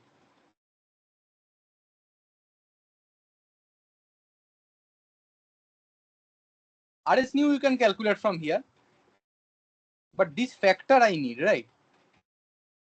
This inverse So factor. RS new is coming as 294.11. Correct, but RS new is not asked. It is what is asked is IS new, right? Yes, sir. So you can calculate this inverse factor. What is IS new?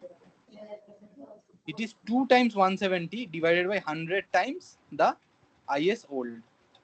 Now calculate.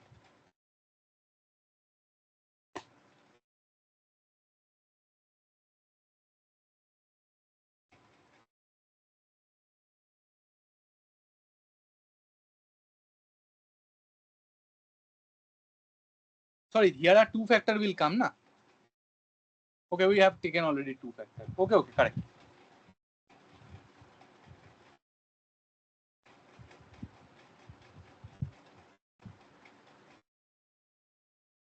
Calculate what is it? It is simple, right? What is IS old? IS old in absence or presence of guard ring you can calculate. Because the surface current will come only in the absence of guard ring. So it is coming as a 3400. So this was 2 microampere, right? So what is it coming? 4 times 170 by 100 you do 30.8, right?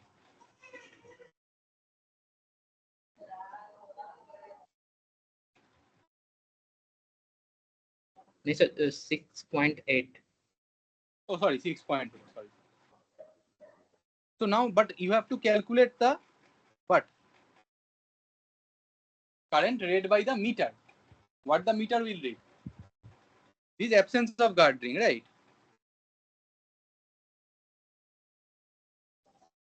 So it will calculate what current? It will calculate the net current, which is the Yes, sir. surface current plus the volume current. So what is it? 30.8. Because yes, net I net I can write absence of guard ring. It is nothing but 30.8. So this plus this will come, and then it will give this I net, which is 30.8. So you just can write that guard ring, absence of guard ring, then I equal to IS, that is surface current, plus IV, which is nothing but 6.8 plus 24, right? Microampere. So it is coming as 30.8 microampere.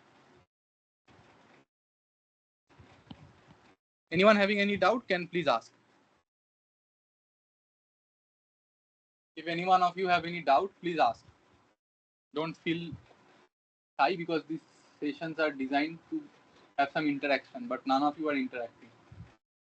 You can share your views or share your methods, or if you have any doubt, you can just ask me. I hope this problem was easy. Now let us move on to the next problem. I hope the problem is visible on your screen. New problem. Yes, sir. Yes. So kindly solve this new problem. This is simple problem.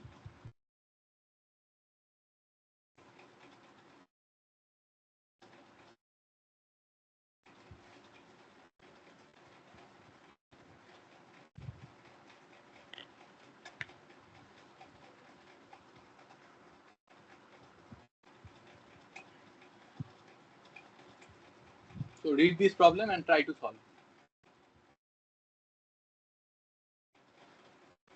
X equal to 100, sir, in ohm.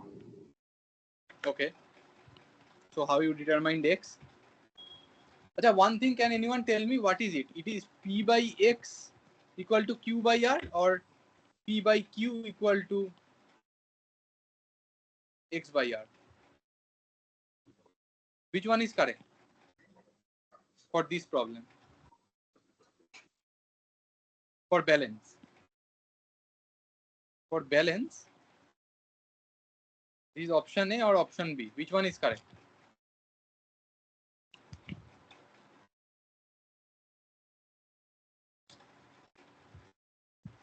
Yes, I want to hear the answer.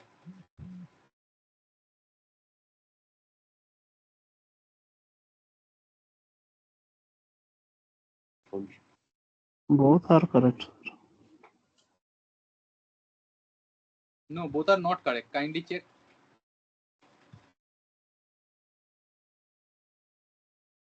Where is the voltage applied? Across these 2 points. So if the voltage is applied across these 2 points, and for balance, what you need? This point voltage should be equal to this point voltage, right? Yes or no? Yes, sir. Yes, sir. This resistance by this resistance should be equal to this resistance by this resistance. So this should be correct. This is incorrect. But this would have been correct if we would have applied the voltage across these 2 ports and would have connected the galvanometer across these 2 ports. Then the balance condition would have been such that P by X should be equal to Q by R. But in this condition, since the voltage is applied across these 2 nodes and the galvanometer is applied across the other 2 nodes, the balance condition will be satisfied if you have the P by Q equal to X by R. So please be careful where the voltage source is connected and where the meter is connected. So things may be just rotated in order to confuse you, but don't get confused, and if you mug up, you will do mistakes.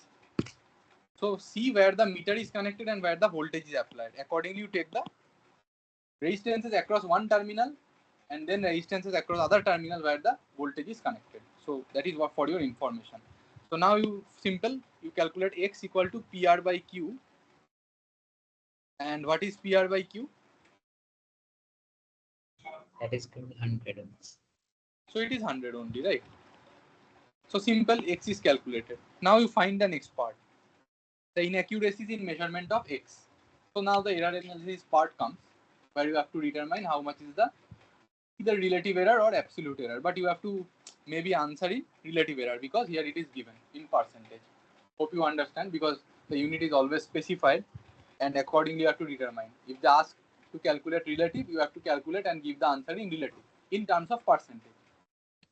And if they want to ask you in terms of absolute, they will specify and you have to accordingly give the answer by calculating the absolute value. So kindly calculate and give me the relative error, okay, in percentage. That is 4%. Okay, so how you calculate it? Simple, right? Because here you only have multiplication and division. So our old thumb rule will work, which is nothing but addition of all the relative errors. So it is 4% relative error. Why 4%? Because relative errors add up. Add during simple product. Product involves both multiplication and division. So add up during simple product. So this part is also, I think, clear to all of you, because the answer is itself asked in percentage terms, relative error form. So we only added the relative errors of the P, Q and R. Because how is X related? X is related as PR by Q. So simple product and division. So simple, we have added all the three relative errors. So 1 plus 1 plus 2 is 4. So this is how it came. So any doubt?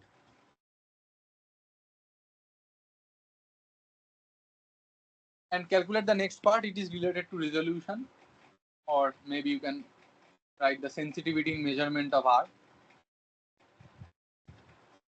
or sorry, sensitivity in measurement of X. How much is the least possible resolution?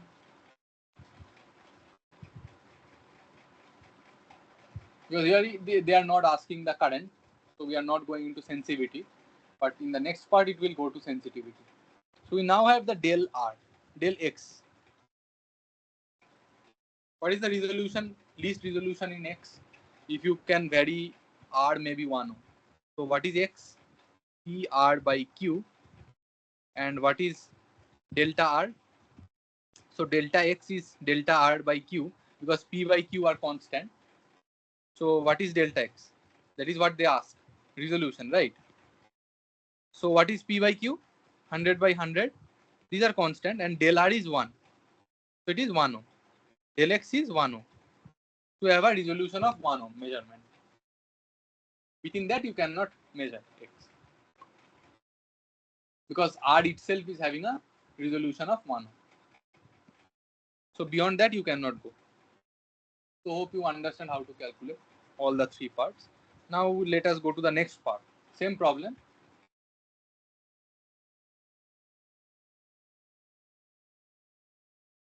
So hope the question is visible and you can calculate. Okay.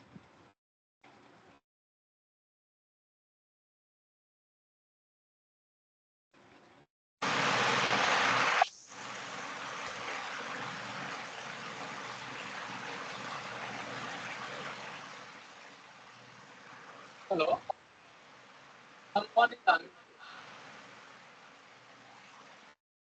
Okay. So try the problem, same problem. Okay. P is 100, Q is 100, R is 100. And you have to calculate the sensitivity, right, of the meter.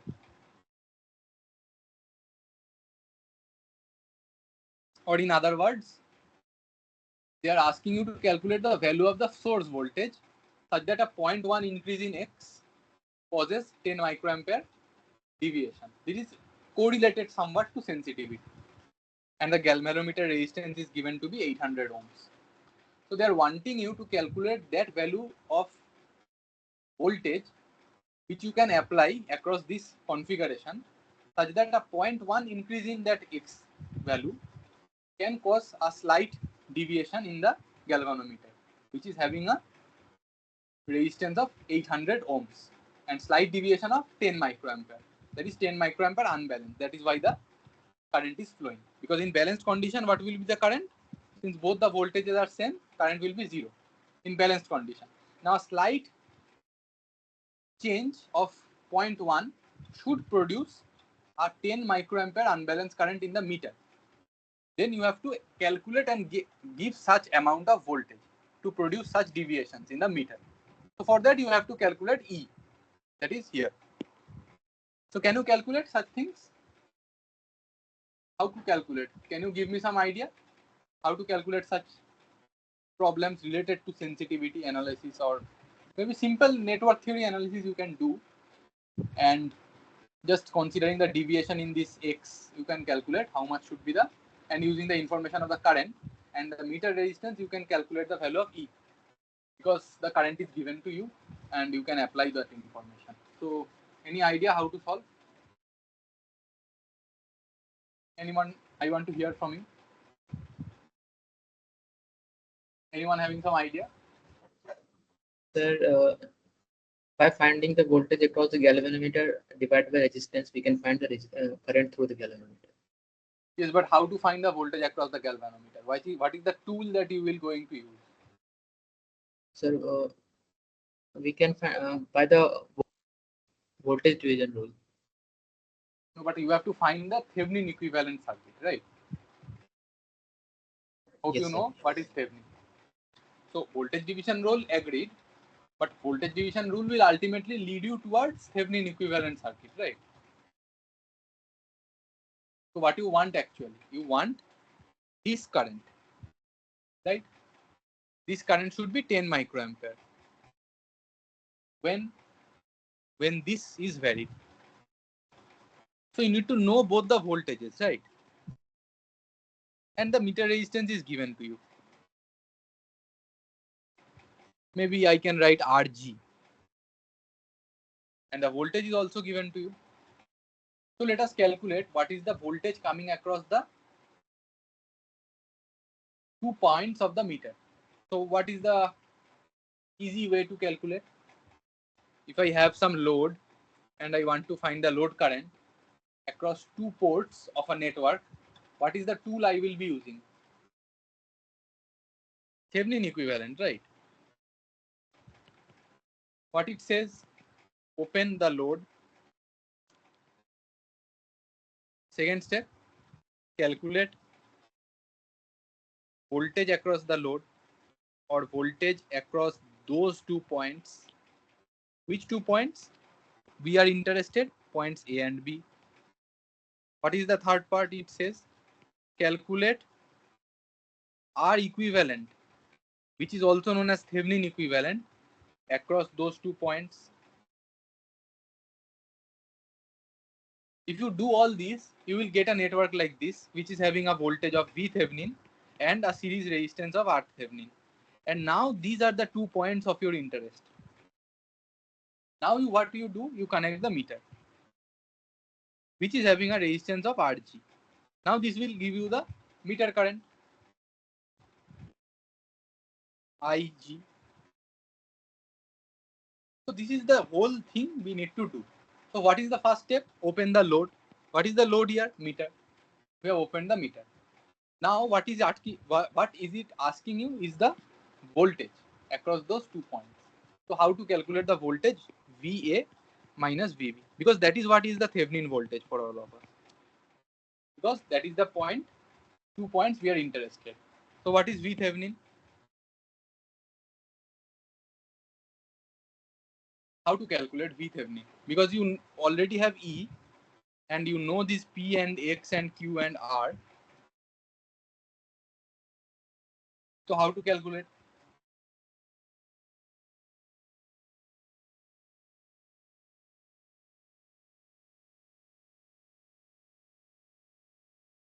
So what is VA and what is VB? This is E volts. This is 0 volts. So what is VA? If I open the load, what is VA? Simple voltage division you apply. So VA is into X by P plus X. But X is not X. X is now X plus del X. So this is not X, this is multiply. Okay, so I will just eliminate the multiplication symbol and write for you, because otherwise X and multiplication symbol you will get confused. So E times maybe X plus del X, and then we have divided by P plus X plus del X.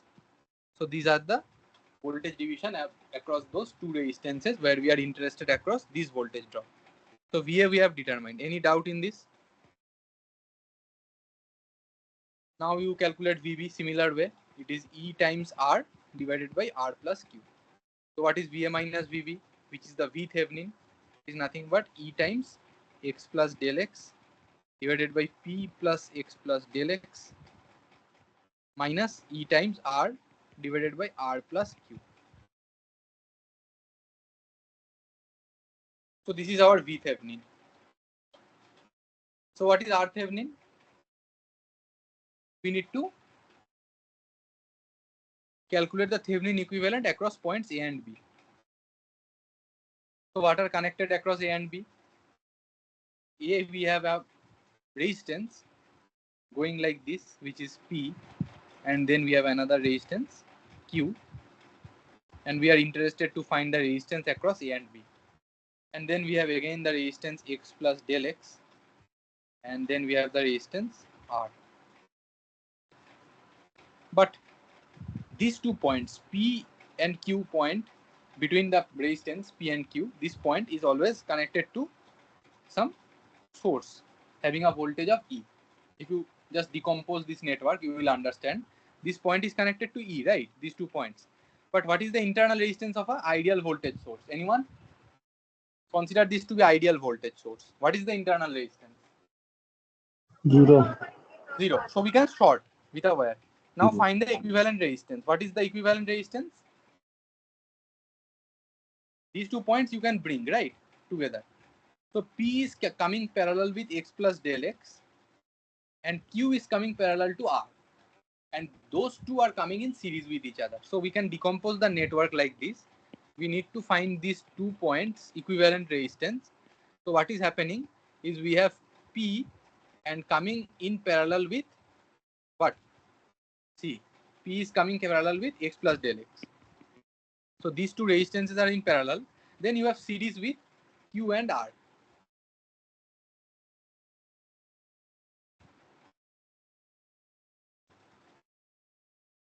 So what you have, R equivalent or R Thevenin, how can we write? Across RAB, P parallel with X plus del. I am writing in symbol, and series with Plus Q parallel with R. So R. that is what your R Thevenin. Now one of you calculate this. This information is already known, because what was X? What is the X that you calculated? 100. And you have now changed X to 0.1. Because that is what is given in the problem. 0.1 you have increased X.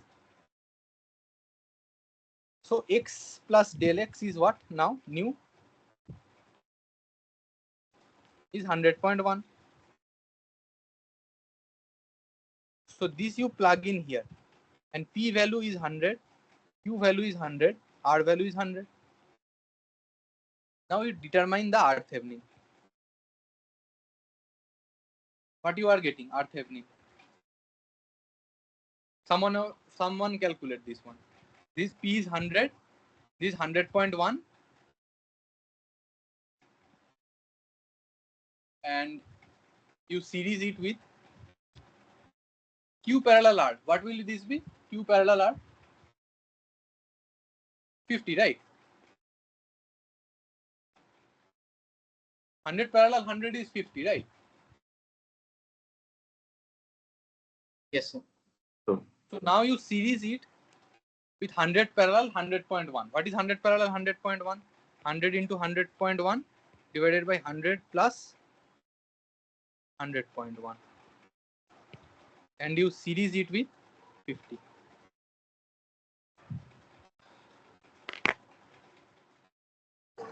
$100.02, sir.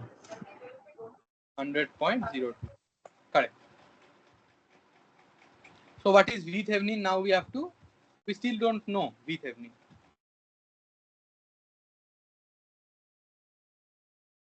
So the current in the Thevenin network will now be 100.02 is the Thevenin resistance, R Thevenin. And the meter resistance is what? We have been given the meter resistance as 800 ohms. So what is the IG, meter current? It is nothing but VThevenin divided by R Thevenin plus meter resistance. And it is given that IG is 10 microampere, which is nothing but VThevenin by 100.02 plus 800. So what is VThevenin coming?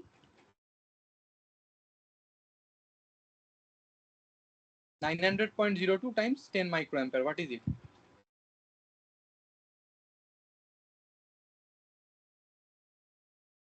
0.009, right, volts.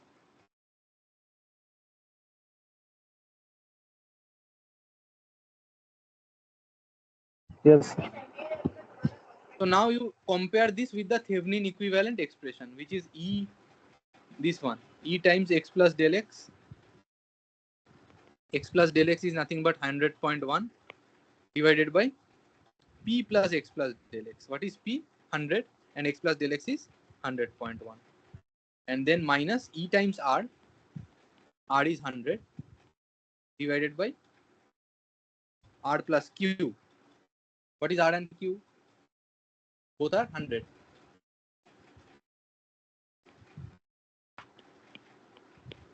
So this is equal to 0.009. So can you find E for me?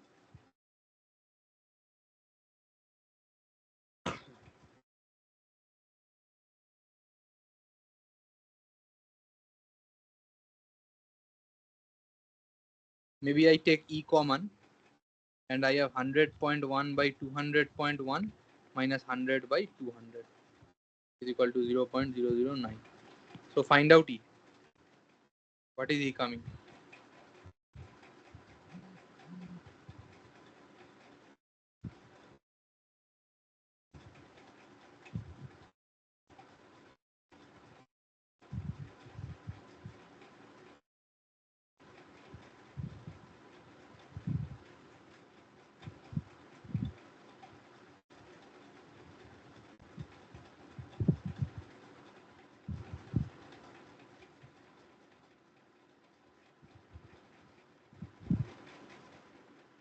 E is coming around 36.018 volts.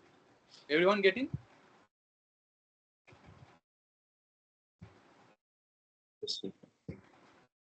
I hope this is just a calculation and then you can derive. Okay. So it was simple, right? So let us see the last problem. Just see. Problem is on your screen.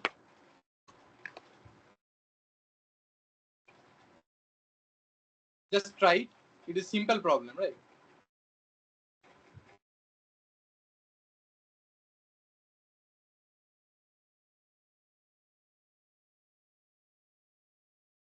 So what will be the first step? The load that is the power supply. How you will calculate the power supplied? Voltage times current. So what is the voltage? 120. What is the resistance of the load? 80. So 120 by 80 is the current of the source as well as the load, because both are connected in series. So I source is 120 by 80, and then you can just multiply 120 into 120 by 80. So this is nothing but V square by R. So what is it? Calculate. 180. So it is coming as 180, right? 180 watt. Watt. Again, let us calculate the power consumed by the load.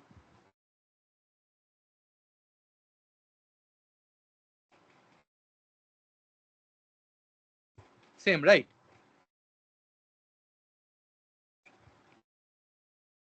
Since you do not Yes, sir. have any interfacing elements or any loading of other meter resistances and other things. So these are all the true values, right? So now let us see the next part. Just see the connection, okay?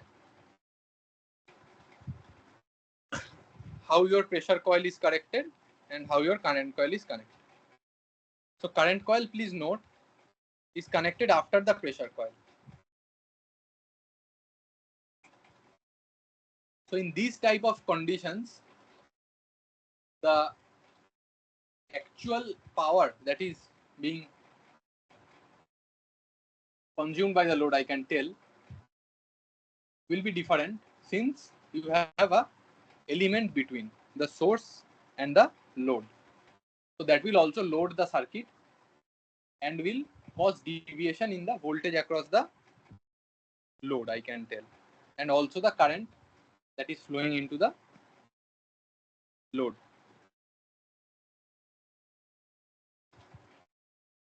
But still, the reading of the wattmeter will be what? This current, whatever current is flowing through the current coil, times whatever voltage it is sensing VPC. across the pressure coil. So there is a difference or mismatch in the sensed or estimated, I can tell, wattmeter reading and the actual power consumed by load in the present scenario or the present circuit connection or configuration, you can tell. Because the loading scenarios are now different.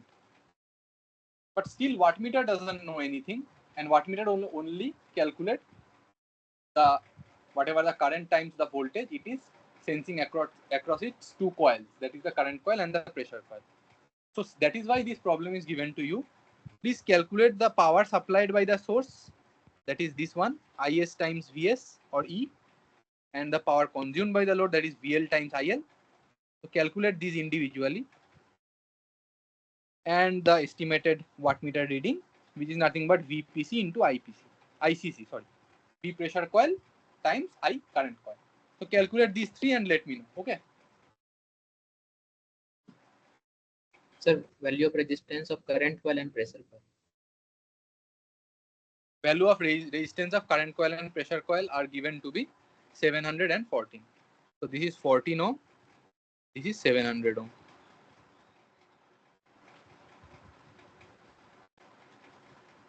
So now it is easy, I think.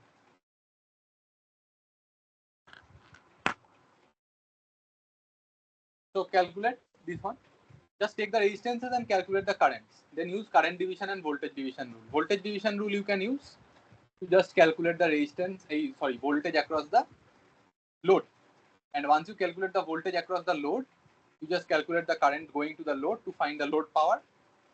Or once you decide the voltage across the load, you can just use VL square by RL to find the power across the load. That will also help you, right?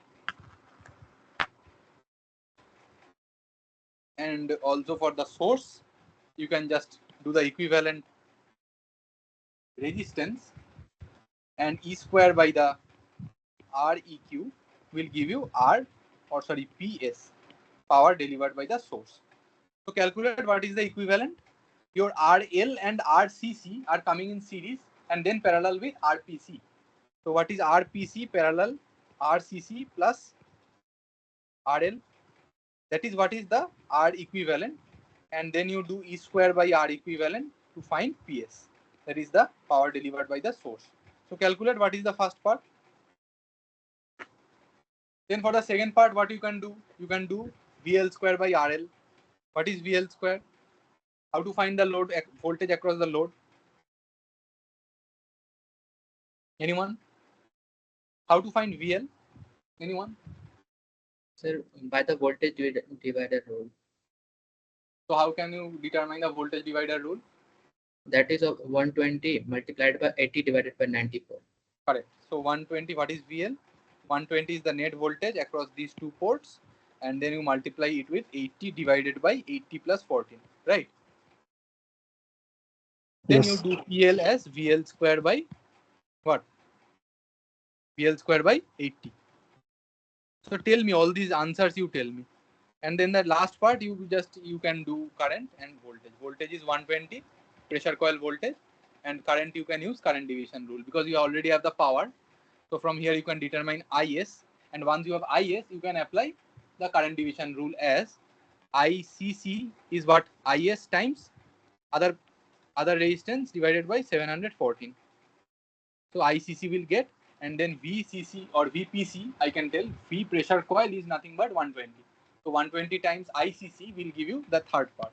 So calculate all these three and you tell me. Okay, it's easy. I will not do it. You have to do and tell me the answer. Tell me the three answers. Okay, try it and tell me.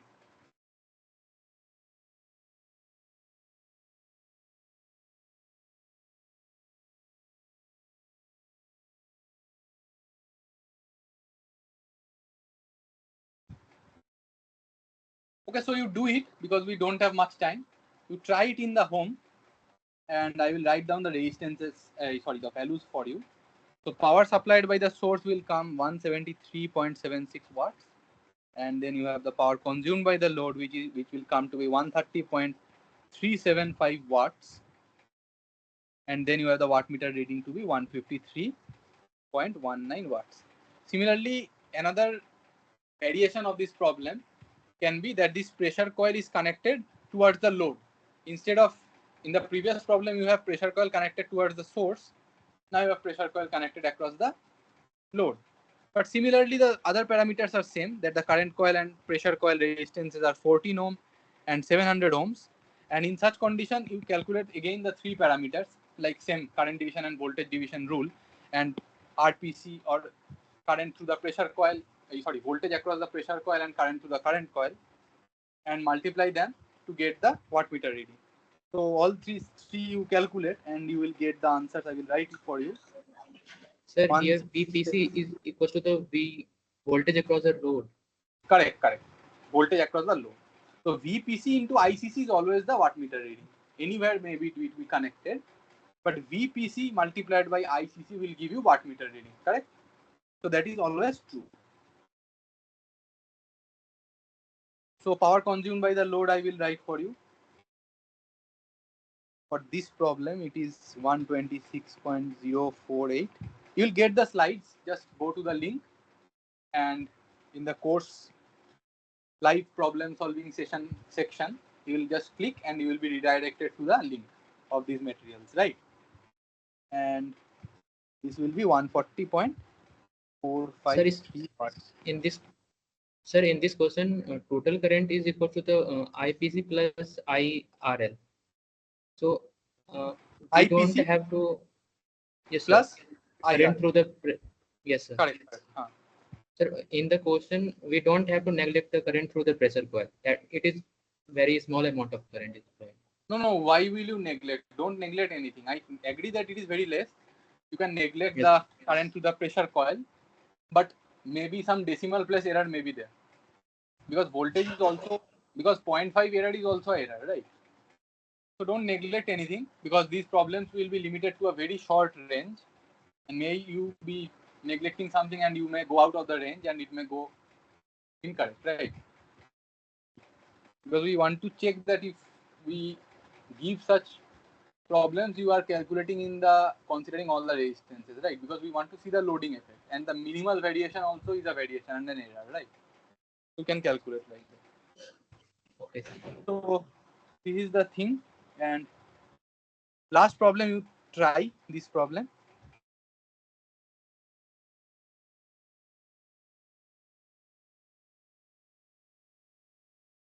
So try this problem. Maybe I will take 5 more minutes and I will solve this problem.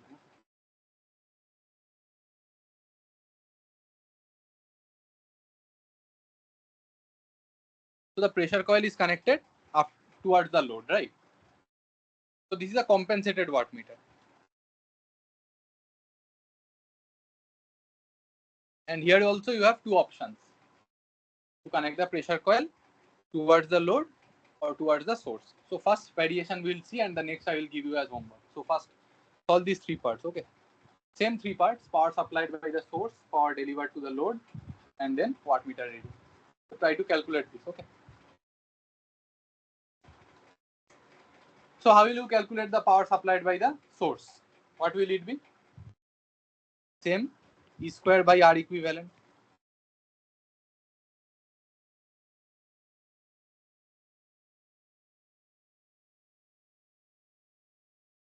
So what is R equivalent? E square by, what will I write?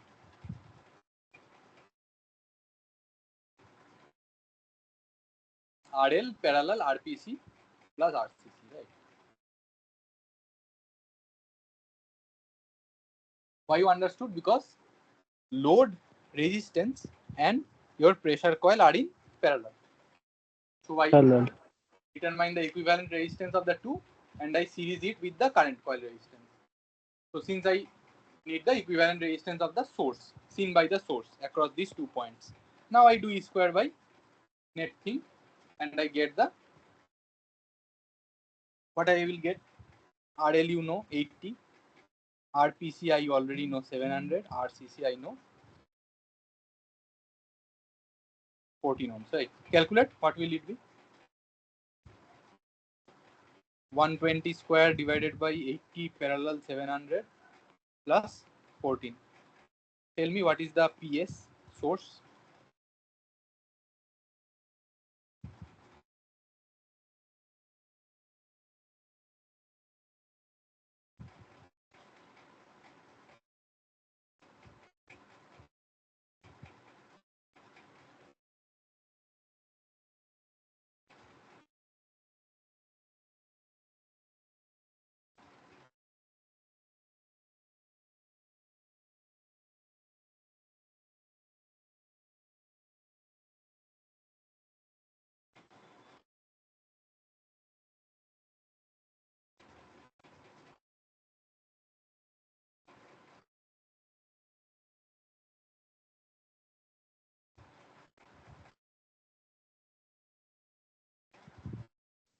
Sir, 167.85. Yes, what you are getting? 167.85. What is 700 parallel 80 coming? Sir, 71.79, right? So just for you to once solve, just check whether your steps are correct or not, yes. and then divide by this net resistance over the voltage square to get the value, right? So everyone getting the value? How much you are getting? All of you, please try. How much you are getting? Sir, 167.85. Okay. So this is part 1. How to solve part 2 and 3?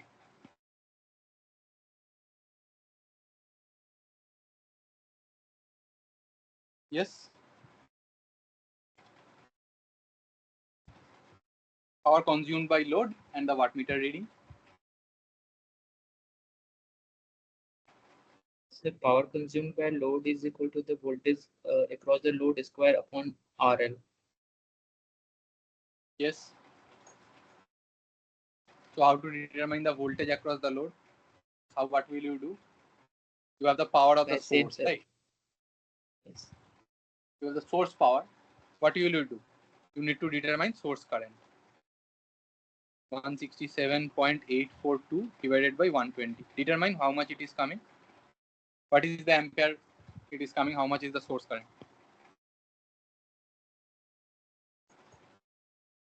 What is I source coming? All of you solve, please.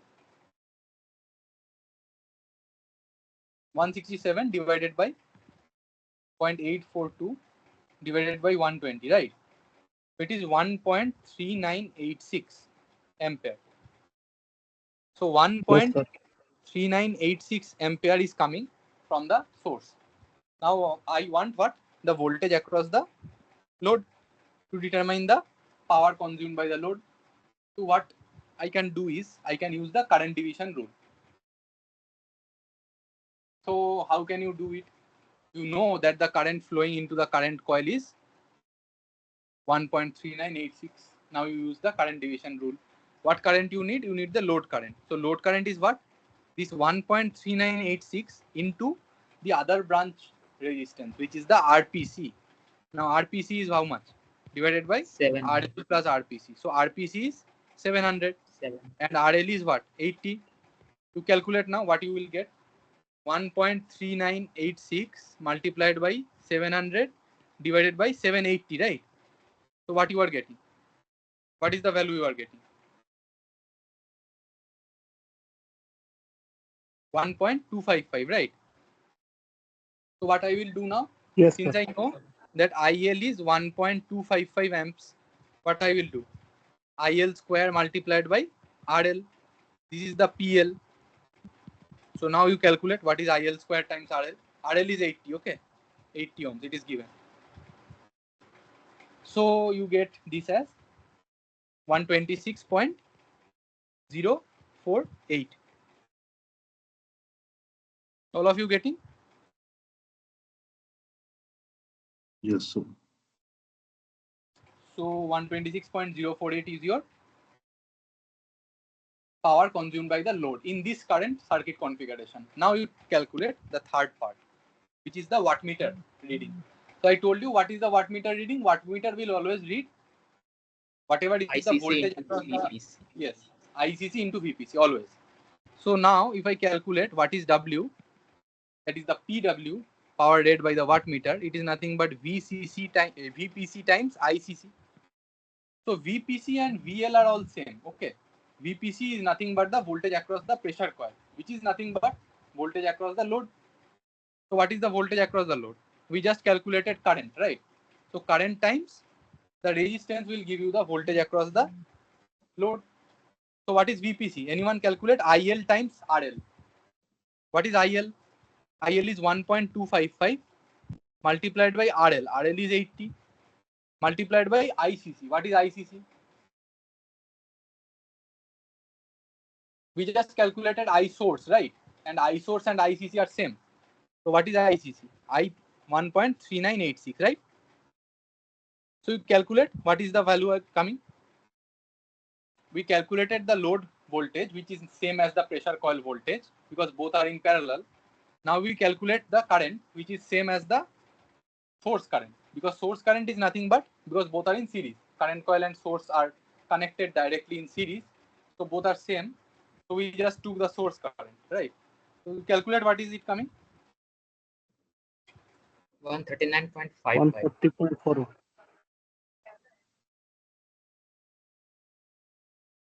Yes, but you also need to calculate the compensating coil current.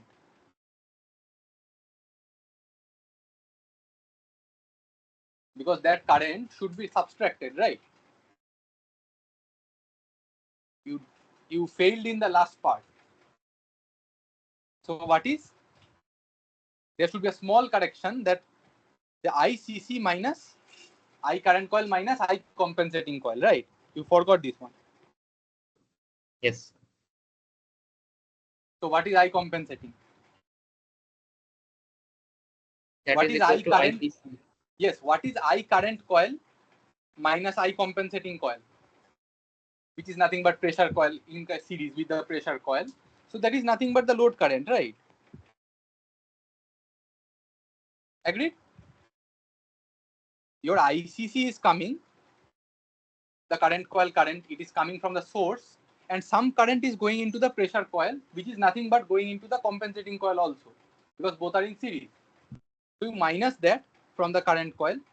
So ICC minus IComp, which IComp is nothing but your pressure coil current. So it will give you the load current. So this current needs to be taken as the load current, right? Hope you understood this part. So your I wattmeter, I can tell current read by the wattmeter or effective current of the wattmeter, we can write as ICC minus IPC, which is nothing but IL. So this IL needs to be fed to the current part. So what is IL? IL will calculate it, right? 1.255. So calculate what it is. So it is nothing but the load power. 1.255 square times 80. So it is nothing but 126.0 or 126 watts, you can tell. Okay. Approximately it is 126 watts only, 0.048. Okay. Same as the load power, right? Because you have now the compensating coil. So don't forget the compensating coil. Compensating coil will only play its role in the wattmeter measurement, wattmeter effective power measurement, because we don't want the wattmeter to measure the wrong value. That is why we provide the compensating coil, such that it provides the effective torque from the current combination of both the current coil and the compensating coil. So its effective value or the strength of the deflection that it will produce will be directly correlated with the difference of the current. That is the current coil current and then effective the compensating coil, because both the fluxes will oppose each other, right? The effective deflection will be produced corresponding to the current difference of the current coil and the compensating coil, which is in this case same as the pressure coil current. It will not always be the same, because as per the connected configuration, current coil is coming, the current is coming to the current coil, and then after that it is going into the pressure coil. And same, the compensating coil is also connected in series with the pressure coil. That's why we took the minus. But maybe in the second problem, when it comes in like this, then your I source is the sum of both. So you need to calculate IPC, and then you need to see how the current coil current is coming. So accordingly, you need to take both the currents. So you calculate both the thing. You do it as a homework, and we'll discuss this problem in the next week. You try this one, okay? You try this problem, the other variant of this problem, and we'll solve this, okay? So I can give you one hint, or you want hint, or you can also solve on yourself. So it will be just the source current, right? Both the currents will add, right?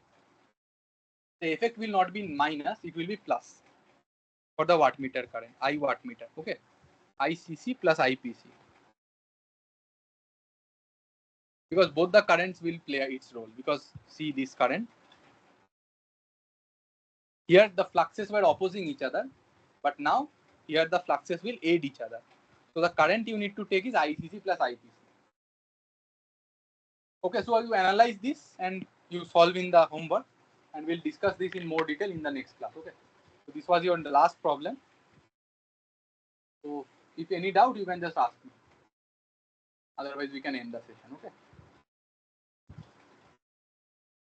Any doubts? No, sir. Okay, so we can end the session. Okay, you can try this problem. We'll discuss in the next class. Thank you. Okay, thank you, sir. Thank you.